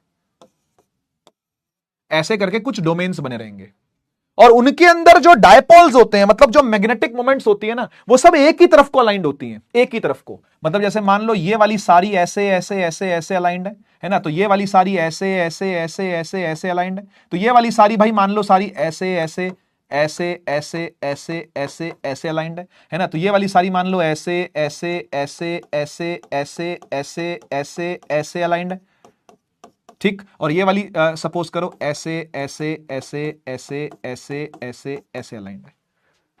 देख रहे हो, ग्रुप बने हुए हैं, अपने अपने राज सिंहासन पकड़े हुए हैं, अपना अपना क्षेत्र पकड़ा हुआ, अपना अपना किंगडम पकड़ा हुआ है इन्होंने, और उस किंगडम में सब एक से चलते हैं। तो यहां बहुत सारे सैनिक ऐसे हैं जो इधर देख रहे हैं, या बहुत सारे सैनिक ऐसे जो यहां देख रहे हैं, यहां की मैग्नेटिक मोमेंट ऐसी है, यहां की ऐसी, यहां की ऐसी है। तो यह आपको समझ में आ रहा होगा, हर डोमेन का, हर डोमेन का अपना तो मैग्नेटिक मोमेंट बहुत स्ट्रांग है, हर डोमेन का, लेकिन नेट मैग्नेटिक मोमेंट जीरो है, क्योंकि किसी का यूं, किसी का यूं, किसी का यूं, किसी का यूं, किसी का यूं, किसी, ये सब कट कुटा के जीरो है। तो कट कुटा के ये अपने आप में फेरोमैग्नेटिक सब्सटेंस खुद ब खुद में तो मैग्नेट नहीं होते, लेकिन ये मैग्नेट बनाए जा सकते हैं। ऐसों को मैग्नेट बनाना ज्यादा आसान है ना, जो कि काफी हद तक एक साथ ही शो कर रहे हैं, एक साथ ही फेस इन्होंने कर रखा है, तो इन पर प्रभाव डालना ज्यादा आसान है। समझ गए ना? तो मैं यहां पर लिख देता हूं एम इंडी तो है, यहां पर एम इंडिविजुअल तो यहां पर है, लेकिन एम नेट नहीं है। नेट मैग्नेटिक मोमेंट फिलहाल क्या है, जीरो है इनकी, क्योंकि यहां वहां रेंडमली यहां वहां देख रहे हैं तो कट जाएंगे आपस में, ठीक है ना। पर जैसे ही टीचर का प्रभाव आएगा, अब देखो टीचर का प्रभाव आ रहा है, अब देखो टीचर ने प्रभाव डालना चालू किया, अब टीचर ने बोला भाई पढ़ना चालू करो, पढ़ना चालू करो, तो क्या होगा पता है? तो क्या होगा पता है? मान लो मैग्नेटिक फील्ड इस तरफ को आई, मान लो इन्फ्लुएंसर आया और इन्फ्लुएंसर ने इस दिशा वालों को इन्फ्लुएंस करना चालू कर दिया, तो सुनिए क्या होगा, जो जो इसके साथ अलाइंड है ना, वो बड़े होते जाएंगे डोमेन। ऐसा ही होता है, वो डोमेन क्या होते जाएंगे, बड़े होते जाएंगे, और जो अपोज कर रहे थे वो डोमेन श्रिंक होते जाएंगे। हां, ऐसा ही होता है। तो फिर क्या होगा, अगर इस तरफ को फील्ड आई है तो आप समझते होंगे इस बात को कि यार भाई यहां पर जो डोमेन होगा, इधर मुंह करा हुआ, उधर मुंह करा हुआ जो है, ये सब के सब बड़े हो जाएंगे। तो ये कुछ ऐसा बन जाएगा, मैं बना के दिखाता हूं आपको, ये कुछ ऐसे बन जाएगा, ये देख, ये देख, ये देख, बड़ा हो गया ना डोमेन ये वाला, क्योंकि उसको स्ट्रेंथ मिली, उसको सपोर्ट मिला, उसको स्ट्रेंथ मिली टीचर की, उसको सपोर्ट मिला टीचर का, तो ऐसे बच्चे आगे निकल गए। और जो अपोज करते रहे उनका डोमेन श्रिंक होता चला गया, उनका डोमेन श्रिंक होता चला गया। तो इनका डोमेन क्या हो गया भाई, श्रिंक हो गया। ये वालों का डोमेन श्रिंक हो गया। जो नीचे वाले थे वो भी थोड़ा थोड़ा इस तरफ को टिल्ट हो गए, वो भी थोड़ा थोड़ा इस तरफ, और जो इस तरफ को टिल्टेड थे वो भी कहीं ना कहीं थोड़ा सा और सीधे हो गए, थोड़ा सा और सीधे हो गए, थोड़ा सा और सीधे हो गए, थोड़ा सा और सीधे हो गए, थोड़ा सा और सीधे हो गए। समझ रहे हो ना? जब मैग्नेटिक फील्ड आती है तो प्रभाव कैसा छोड़ती है, आपके सामने है। जब एक अच्छा टीचर किसी बच्चे के जीवन में आता है तो कैसा प्रभाव छोड़ता है, ये देखने को मिल रहा है आपको। उसके अंदर की बुराइयां ना, उसके अंदर की कमियां ना श्रिंक होने लगती हैं, और उसके अंदर की अच्छाइयां प्रबल होने लगती हैं। उसके अंदर अच्छे गुण, उसके अंदर अच्छी क्वालिटीज, किस तरीके से पढ़ाई करनी है, किस तरीके से जीवन जीना है, वो क्वालिटीज बढ़नी चालू हो जाती हैं। तो आपको दिख रहा है साफ साफ, दोनों में फर्क देख सकते हो आप। पहले रैंडम मामला चल रहा था, अच्छाइयां बुराइयां इधर उधर सब कुछ था, डिस्ट्रैक्शन सारी चीजें थी, लेकिन जब एक दिशाई मैग्नेटिक फील्ड आ गई, एक दिशा में चलने की मोटिवेशन आ गई, टेंडेंसी आ गई, तो वो आगे बढ़ने लगे, है ना, जो इस दिशा में थे, और जो अपोजिट दिशा में थे वो धीरे धीरे श्रिंक होते चले जाते हैं। यानी नेट मैग्नेटिक मोमेंट अब बढ़िया आती है, बहुत बढ़िया आती है। अब यहां पर नेट मैग्नेटिक मोमेंट भी बहुत बढ़िया आएगी, नॉन जीरो आएगी, है ना। और इंडिविजुअल तो भाई पहले भी थी, इंडिविजुअल तो पहले भी थी। क्या आया समझ में? नॉन जीरो का मतलब होता है कुछ वैल्यू आ गई है, ठीक है। आइए, फेरोमैग्नेटिक क्या है भाई? बहुत प्यार करना। देखो टीचर से कितना प्यार है, टीचर से कितना ज्यादा प्यार है। देखो, अट्रैक्ट करता है वो भी तगड़ा वाला, तगड़ा स्ट्रॉन्ग अट्रैक्शन है, स्ट्रॉन्ग अट्रैक्शन है, बहुत स्ट्रॉन्ग अट्रैक्शन होती है किसी भी फेरोमैग्नेटिक को। टीचर का बहुत प्रभाव पड़ता है उसके ऊपर, बहुत ज्यादा। टीचर ने अगर बोला ये करना है तो वो करके मानेगा, वो करके हटेगा। होमवर्क 3 बार लिख के देखना है, हाँ 3 बार लिख करके देखेगा तो ही सोएगा। इस तरीके की मोटिवेशन फेरोमैग्नेटिक सब्सटेंसेस के अंदर होती है। देख रहे हो आप, अट्रैक्ट करता है बहुत ही स्ट्रॉन्ग, ठीक है ना। तो एक हाइयर अमाउंट का पैरामैग्नेटिज्म होता है इसमें, काफी हाइयर अमाउंट का क्या होता है, पैरामैग्नेटिज्म इसके अंदर होता है, ठीक है। Individual atom in a ferromagnetic material possess a dipole moment as in a paramagnetic material. देखो लिखा हुआ इंडिविजुअल है, यहां पर लिखा है ना, देखो मैं अंडरलाइन कर दूं, पैराग्राफ में से बातें हाईलाइट कर देता हूं। इंडिविजुअल की तो नेट डायपोल मोमेंट होती है जैसे पैरामैग्नेटिक में होती है। However they interact with one another in such a way that they spontaneously align themselves in a common direction over a macroscopic volume called domain. ये अपना अपना डोमेन बना लेते हैं। इंडिविजुअल सबकी होती है, लेकिन साथ साथ अपना डोमेन बनाते चलते, अपना किंगडम बना लेते हैं ये, ठीक है ना। कह रहा था explanation of this cooperative effect requires quantum mechanics and beyond the scope. ये बात सही है कि मैग्नेटिज्म में ऐसी बहुत सारी चीजें हैं कि ये क्यों हो रहा है, वो क्यों हो रहा है। आपके मन में भी सवाल आ रहे होंगे कई सारे, कि ये कैसे हो गया, वो कैसे हो गया, ये कैसे फील्ड आ गई, वो कैसे हो गई। इन सबके जवाब वैसे हायर फिजिक्स में जानने को मिलते हैं, क्वांटम मैकेनिक्स में, है ना। तो ये आपको कॉलेज लेवल पर जानने को मिलेगा, अभी नहीं है ये, है ना, अभी नहीं है। तो ये बियॉन्ड द स्कोप है इस किताब के। एनसीईआरटी 12वीं कक्षा की इतना ही अपने को बताती है कि भाई ऐसा ऐसा होता है। अब हर क्यों का जवाब एनसीईआरटी के पास नहीं है। एनसीईआरटी कहते हैं भाई जाओ बीएससी करो और जाकर के सीखो वहां पर, ठीक है ना, ऐसा क्यों होता है। चलिए एक क्वेश्चन देख लेते हैं, 2005 नीट का सवाल है। मैं कर देता हूं इसको, आप बस देखो कैसे हो रहा है और बाद में खुद ट्राई करना। कह रहा है अगर मैग्नेटिक डायपोल मोमेंट किसी एटम की जो कि डायामैग्नेटिक है, अरे डायामैग्नेटिक की तो डायपोल मोमेंट होती नहीं है, डायामैग्नेटिक की तो डायपोल मोमेंट होती नहीं है। Paramagnetic material, ferromagnetic material are denoted by mu D, mu P, mu F, ऐसे बोल रखा है इसने। वैसे मैग्नेटिक मोमेंट को इसको एम से देना चाहिए था, एम से डिनोट करता, लेकिन भाई ने म्यू से कर दिया। कंफ्यूज करना चाह रहा है, कंफ्यूज करना चाह रहा है, ठीक है ना, रिस्पेक्टिवली। तो हाँ जी, हाँ जी, आंसर क्या है इसका, आंसर क्या है। देखो म्यू डी क्या है भाई, डायामैग्नेटिक मटेरियल की डायपोल मोमेंट, और वो जीरो होती है। आपको पता है डायामैग्नेटिक मटेरियल में कोई डायपोल मोमेंट नहीं होती, ना ही नेट होती है और ना ही इंडिविजुअल होती है। तो यानी इसका आंसर ना तो ये, ना तो ये, ना तो ये बनता है ना। और म्यूपी की नॉन जीरो, पैरामैग्नेटिक की कुछ डायपोल मोमेंट आपको पता होती है ना, पैरामैग्नेटिक की कुछ तो डायपोल मोमेंट होती है, ठीक है ना। वैसे इसको डायपोल मोमेंट को एम से डिनोट करना चाहिए था, लेकिन ये बहुत चालाक है, ये बहुत तेज है, आपको कंफ्यूज करना चाह रहा है ये, ठीक है ना। तभी इसने म्यू दे दिया, म्यू नहीं देना चाहिए था इसको, एम देना चाहिए था, लेकिन ठीक है कोई बात नहीं, आप समझ गए ना बात को। आगे बढ़ू, ठीक है। चलिए आइए डिफरेंस देखते हैं तीनों में डिफरेंस, ये बहुत इंपॉर्टेंट चीज है जो करने वाले हैं हम, ठीक है ना। पैरा, डाया, फेरो। आइए सबसे पहले पैरा पे आ जाओ। कह रहा है फीबली मैग्नेटाइज होते हैं सेम डायरेक्शन में, in the direction of magnetic field, feebly magnetize in the direction of magnetic field. समझ गए ना। पैरा, आपको पता है पैरामैग्नेटिक जो होते हैं उसी डायरेक्शन में मैग्नेटाइज होते हैं। डायामैग्नेटिक जो होते हैं वो कौन होते हैं, क्या लिखा हुआ है, फीबली यानी अगेन वीकली मैग्नेटाइज, फीबली को वीकली बोलते हैं, एक ही बात है। Magnetize in the direction opposite to the magnetic field.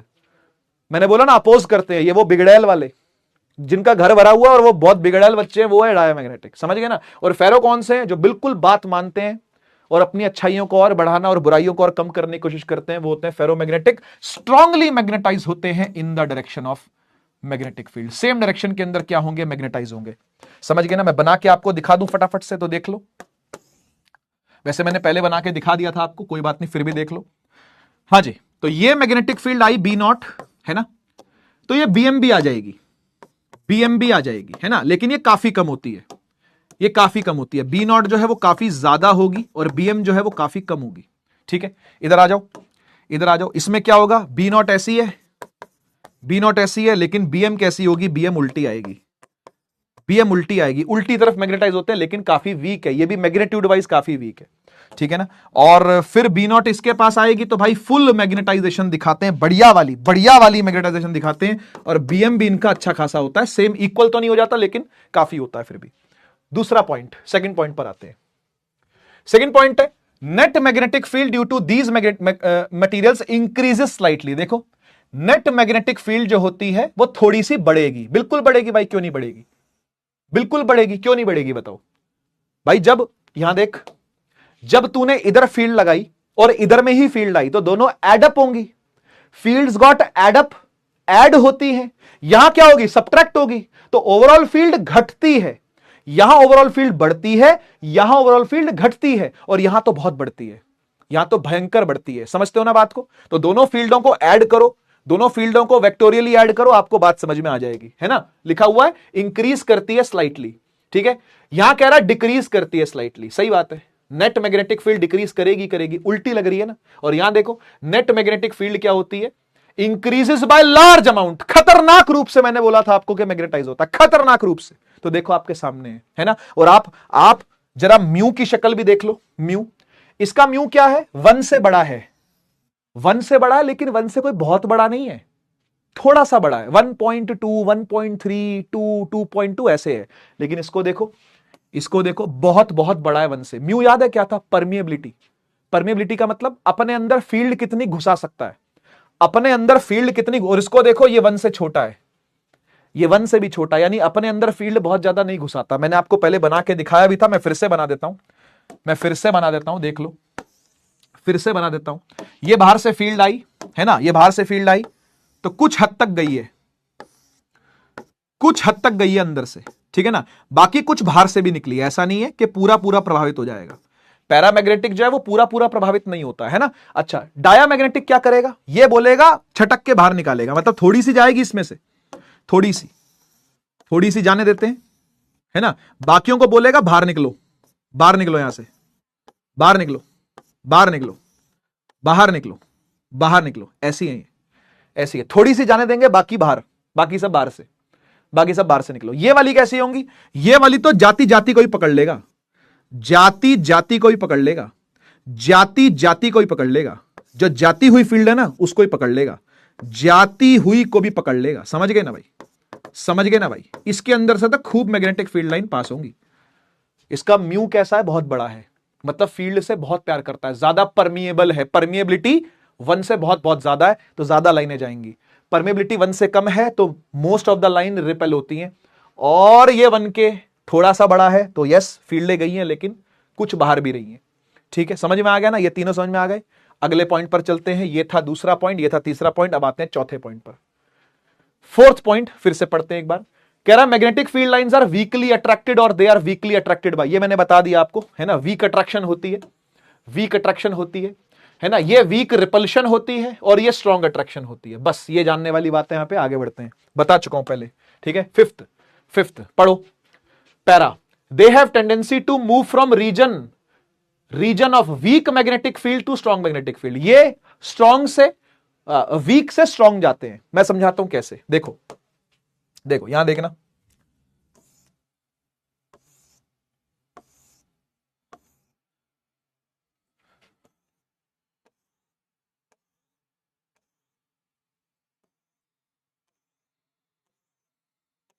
हां जी, आप मुझे बताना, ये पॉइंट 1 है, ये पॉइंट 2 है, ठीक है, ये पॉइंट 1 है, ये पॉइंट 2 है, ठीक है, ये पॉइंट 1 है, ये पॉइंट 2 है, ठीक।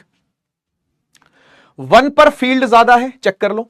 फील्ड स्ट्रेंथ कैसे चेक होती है बेटा, डेंसिटी से, याद आया, डेंसिटी से। यहां पे लाइन है, पास पास है, स्ट्रॉन्ग मैग्नेटिक फील्ड है, स्ट्रॉन्ग है यहां पे, स्ट्रॉन्ग स्ट्रॉन्ग। यहां क्या है, या कमजोर है या वीक है मैग्नेटिक फील्ड, समझ गए ना। ऐसे यहां पर भी है, यहां वीक है, यहां स्ट्रॉन्ग है, यहां वीक है, यहां स्ट्रॉन्ग है, ठीक। अब होता क्या है मैं आपको समझाता हूं, होता क्या है सुनिएगा। मान लो एक पैरामैग्नेटिक सब्सटेंस को मैंने फील्ड में रखा, कहां रखा, मान लो यहां रखा, तो ये क्या करेगा पता है, ये अपने आप खिसकता खिसकता थोड़ा थोड़ा इस तरफ को जाना चालू कर देगा, इस तरफ को थोड़ा थोड़ा अपने आप क्या करेगा, जाना चालू कर देगा। किस तरफ मूव करेगा, वीक से स्ट्रॉन्ग की तरफ मूव करना चालू करेगा, समझ गए। वीक से स्ट्रॉन्ग की तरफ क्या करेगा, मूव करना चालू करेगा, ऐसे मूव करना चालू करेगा ये। क्यों, क्योंकि फील्ड से प्यार करता है, सीधी बात, सीधी बात, फील्ड से क्या करता है, प्यार करता है। अच्छा, डाया में आते हैं, डाया में आते हैं भाई, आजा जरा डाया में आजा। मान लो मैंने एक डाया मैग्नेटिक मटेरियल को यहां रखा, तो ये मूव करेगा वीक की तरफ, क्योंकि ये रिपेल करता है, क्योंकि ये फील्ड पसंद नहीं करता है ना, ये फील्ड पसंद नहीं करता, तो यहां से यहां मूव करेगा, ये स्ट्रॉन्ग से वीक भागेगा, समझ गए ना, समझ गए ना, इधर से इधर भागेगा, 1 से 2 की तरफ। देखो लिखा हुआ है, move from strong magnetic field to weak magnetic field. यहां पर क्या था, weak magnetic field to strong magnetic field. और इधर क्या होगा, इधर तो भाई कुत्ते की तरह भागेगा मतलब जितनी स्पीड हो सकती है ना उतनी स्पीड से भागेगा, ठीक है। तो यहां पर तो खूब स्पीड होगी भाई, यहां तो खूब स्पीड होगी, यहां रखोगे ना तुरंत भाग के आ जाएगा, तुरंत भाग के स्ट्रॉन्ग की तरफ, यहां रखोगे तुरंत भाग के यहां आएगा। लिखा हुआ देखो, tendency to move from region of weak magnetic field to strong magnetic field, ठीक है ना, वीक से स्ट्रॉन्ग की तरफ भगता हुआ आएगा, समझ गए, समझ गए, बहुत तेजी से भगता हुआ आएगा, बहुत तेजी से भगता हुआ आएगा, वीक से स्ट्रॉन्ग की तरफ भगता हुआ आएगा।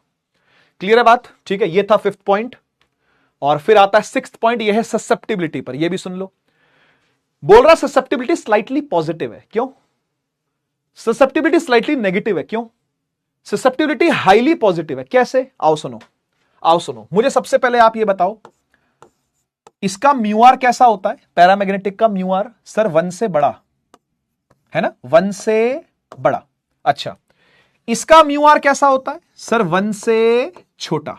अच्छा, और इसका म्यू आर कैसा होता है सर 1 से काफी काफी बड़ा।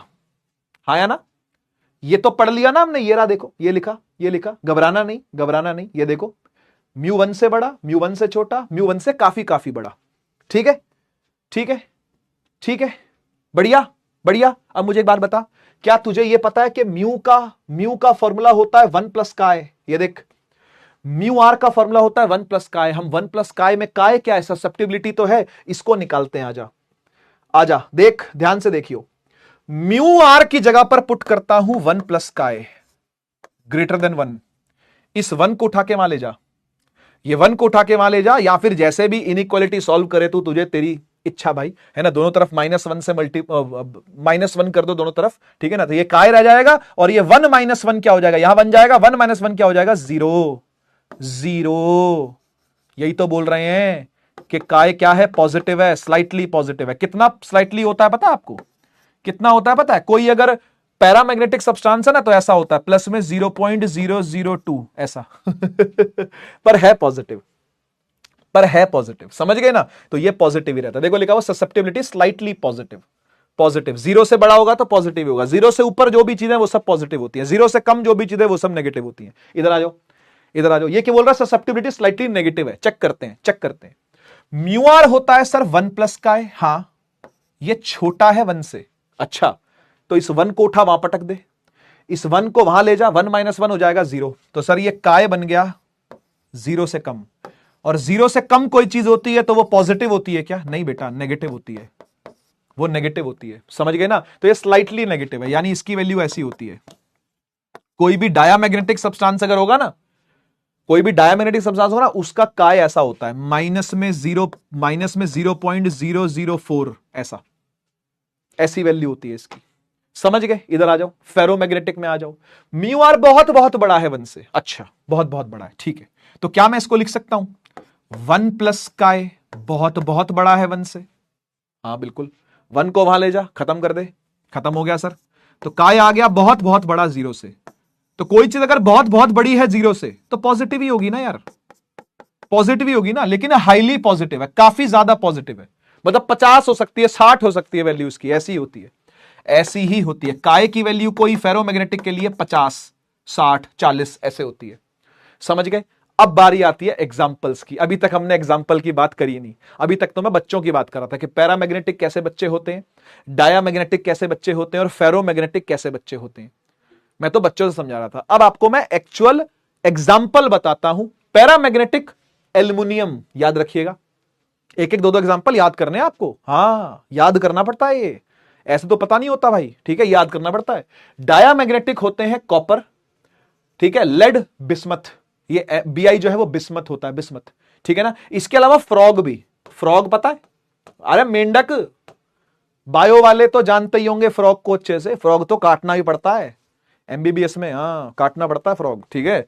तो ये जो फ्रॉग है, माने मेंढक जो होता है, ये भी डायामैग्नेटिक होता है। अगर मेंढक के पास आप मैग्नेट लेके जाओगे, फुदक जाएगा, भाग जाएगा, रिपेल हो जाएगा ठीक है ना। पता नहीं है क्यों, इसके अंदर कुछ फ्लूइड्स होते होंगे ऐसे जो कि डायामैग्नेटिक होते हैं, ठीक है। इसके अलावा वाटर भी बेटा, वाटर भी है, इसका एक एग्जांपल वाटर भी है, वो भी डायामैग्नेटिक है, पानी भी डायामैग्नेटिक होता है, ठीक है। फिर आता है फेरोमैग्नेटिक, आपको पता है FeNe, कोबाल्ट भी है, ठीक है ना, एटसेट्रा। स्टील भी है, इनके अलॉयज भी, इनके अलॉयज भी जो होते हैं, जैसे स्टील एक अलॉय है, वो भी कैसा है, फेरोमैग्नेटिक है, ठीक है जी। आई होप मैं आपको बात समझा पाया। म्यू आर बड़ा है 1 से, तो 1 प्लस काय बड़ा हो जाएगा 1 से। उसके बाद फिर इनइक्वालिटी सॉल्व कर लिया हमने, और काय की वैल्यू निकाल ली है, ससेप्टिबिलिटी की वैल्यू निकाल ली है, ठीक है, ठीक है। अच्छा, ससेप्टिबिलिटी का मतलब समझते हो ना, सेंसिटिव। तो ये मैग्नेटिक फील्ड की तरफ पॉजिटिवली सेंसिटिव है, पर थोड़ा सा, ये मैग्नेटिक फील्ड की तरफ पॉजिटिवली सेंसिटिव है, लेकिन बहुत ज्यादा ही प्यार करता है मैग्नेटिक, बड़ा लॉयल आदमी है भाई, बहुत ही लॉयल है, बहुत ही ज्यादा प्यार करता है मैग्नेटिक फील्ड से, ठीक है जी। तो बहुत ज्यादा ही प्यार करता है और पॉजिटिवली प्यार करता है।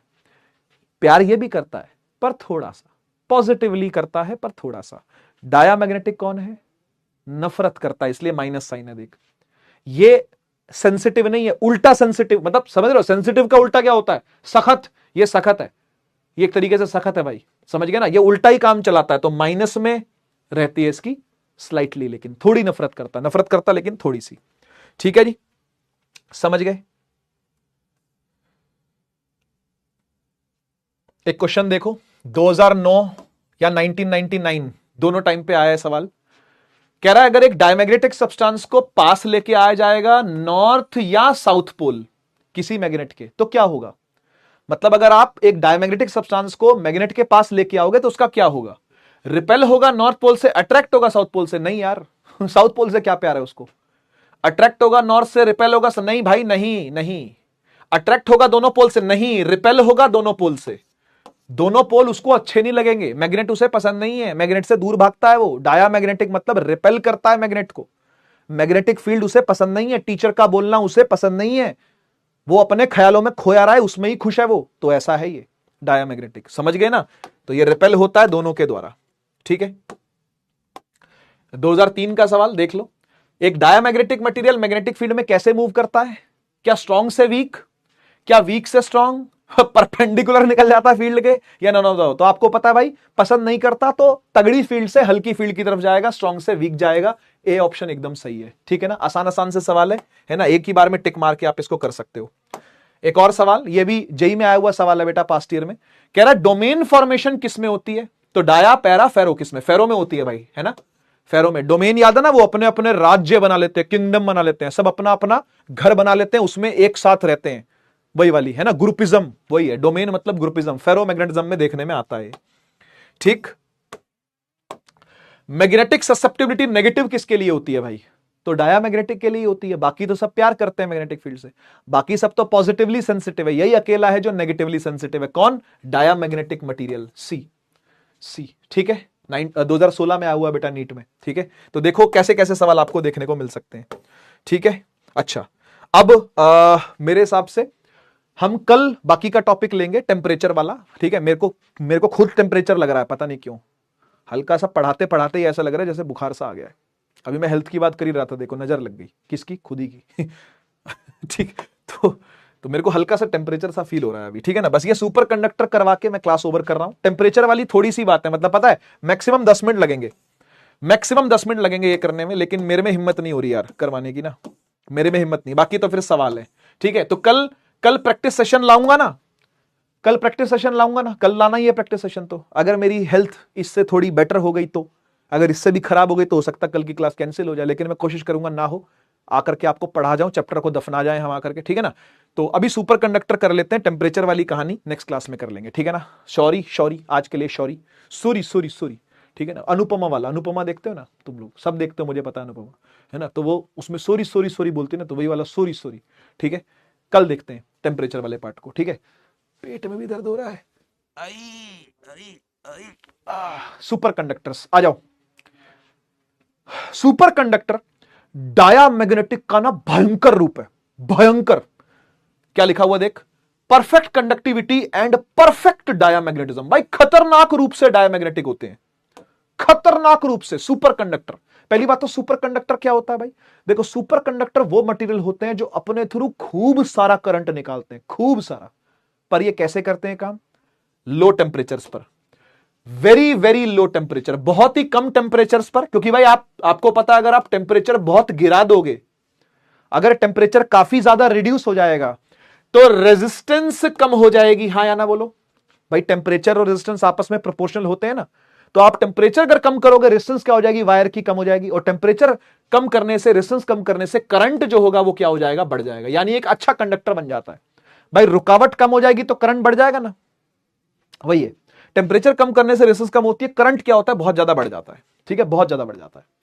तो देखो क्या लिखा हुआ है, परफेक्ट कंडक्टिविटी है जी, खतरनाक रूप से कंडक्टिविटी है, खतरनाक रूप से डायामैग्नेटिज्म भी है। और आपको पता है अगर डायामैग्नेटिज्म है, हाँ जी, अगर इस मटेरियल में डायामैग्नेटिज्म है तो ये क्या करता है, अपने थ्रू एक भी मैग्नेटिक फील्ड को निकलने नहीं देगा, एक भी नहीं। मतलब जो निकलना भी चाहेगी ना, ऐसे ऐसे उसको छटक के बाहर फेंक देगा, ऐसे ऐसे छटक के बाहर फेंकता है, छटक के बाहर फेंकेगा, छटक के बाहर फेंकेगा, छटक के बाहर फेंकेगा, सब बाहर को निकलेंगी, इसमें से कुछ नहीं जाएगा, इसमें से कुछ नहीं जाएगा। मैग्नेटिक फील्ड इसके थ्रू पास नहीं होती है, ध्यान रखिएगा ये बात। परफेक्ट डायमैग्नेटिज्म शो करता है। ठीक है, देखो क्या लिखा हुआ, field lines are completely repelled, expelled, expel का मतलब बाहर निकाल दिया, सारी फील्ड लाइंस को बाहर निकाल दिया। ऐसे बच्चे किसी टीचर को ना मिले भाई। ठीक है ना, जो जो टीचर को क्लास से निकाल दे। Future is here, future is today, India is future, future is India. ये फ्यूचर की बात है, आज की बात नहीं है। आज वो इतना बुरा हाल नहीं हुआ है ना। आजकल सिर्फ चप्पलों से मारे जाते हैं टीचर, पर आगे ऐसा भी टाइम आएगा कि भाई बच्चा खड़ा होकर बोलेगा ओए टीचर बाहर निकल तू क्लास से।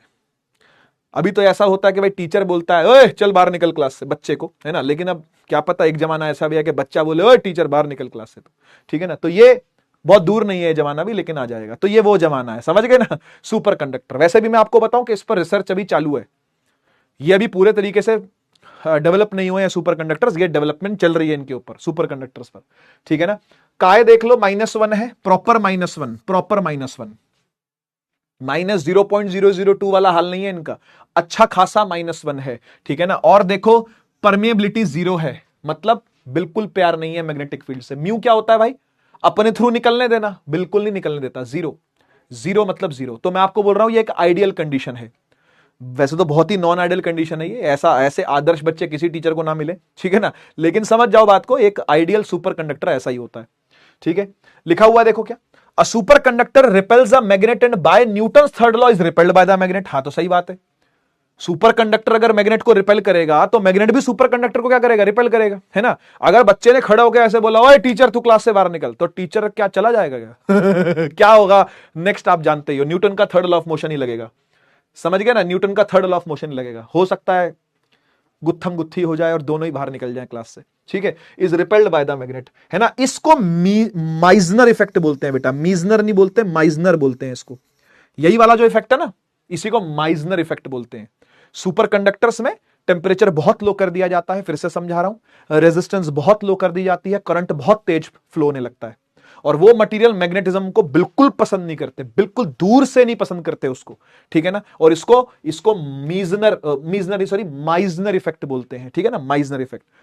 और मैग्नेटिकली लेविटेटेड सुपरफास्ट ट्रेन्स जो बनने वाली हैं आज के, अभी तो ऐसी नहीं है, लेकिन हाँ समय आएगा जब ट्रेनें जो हैं वो पटरी को छुएंगी नहीं, पटरी से ऊपर उठ करके दौड़ेंगी हमारे देश में भी। अभी तक नहीं आया, लेकिन रिसर्च बहुत तगड़े तरीके से चालू है।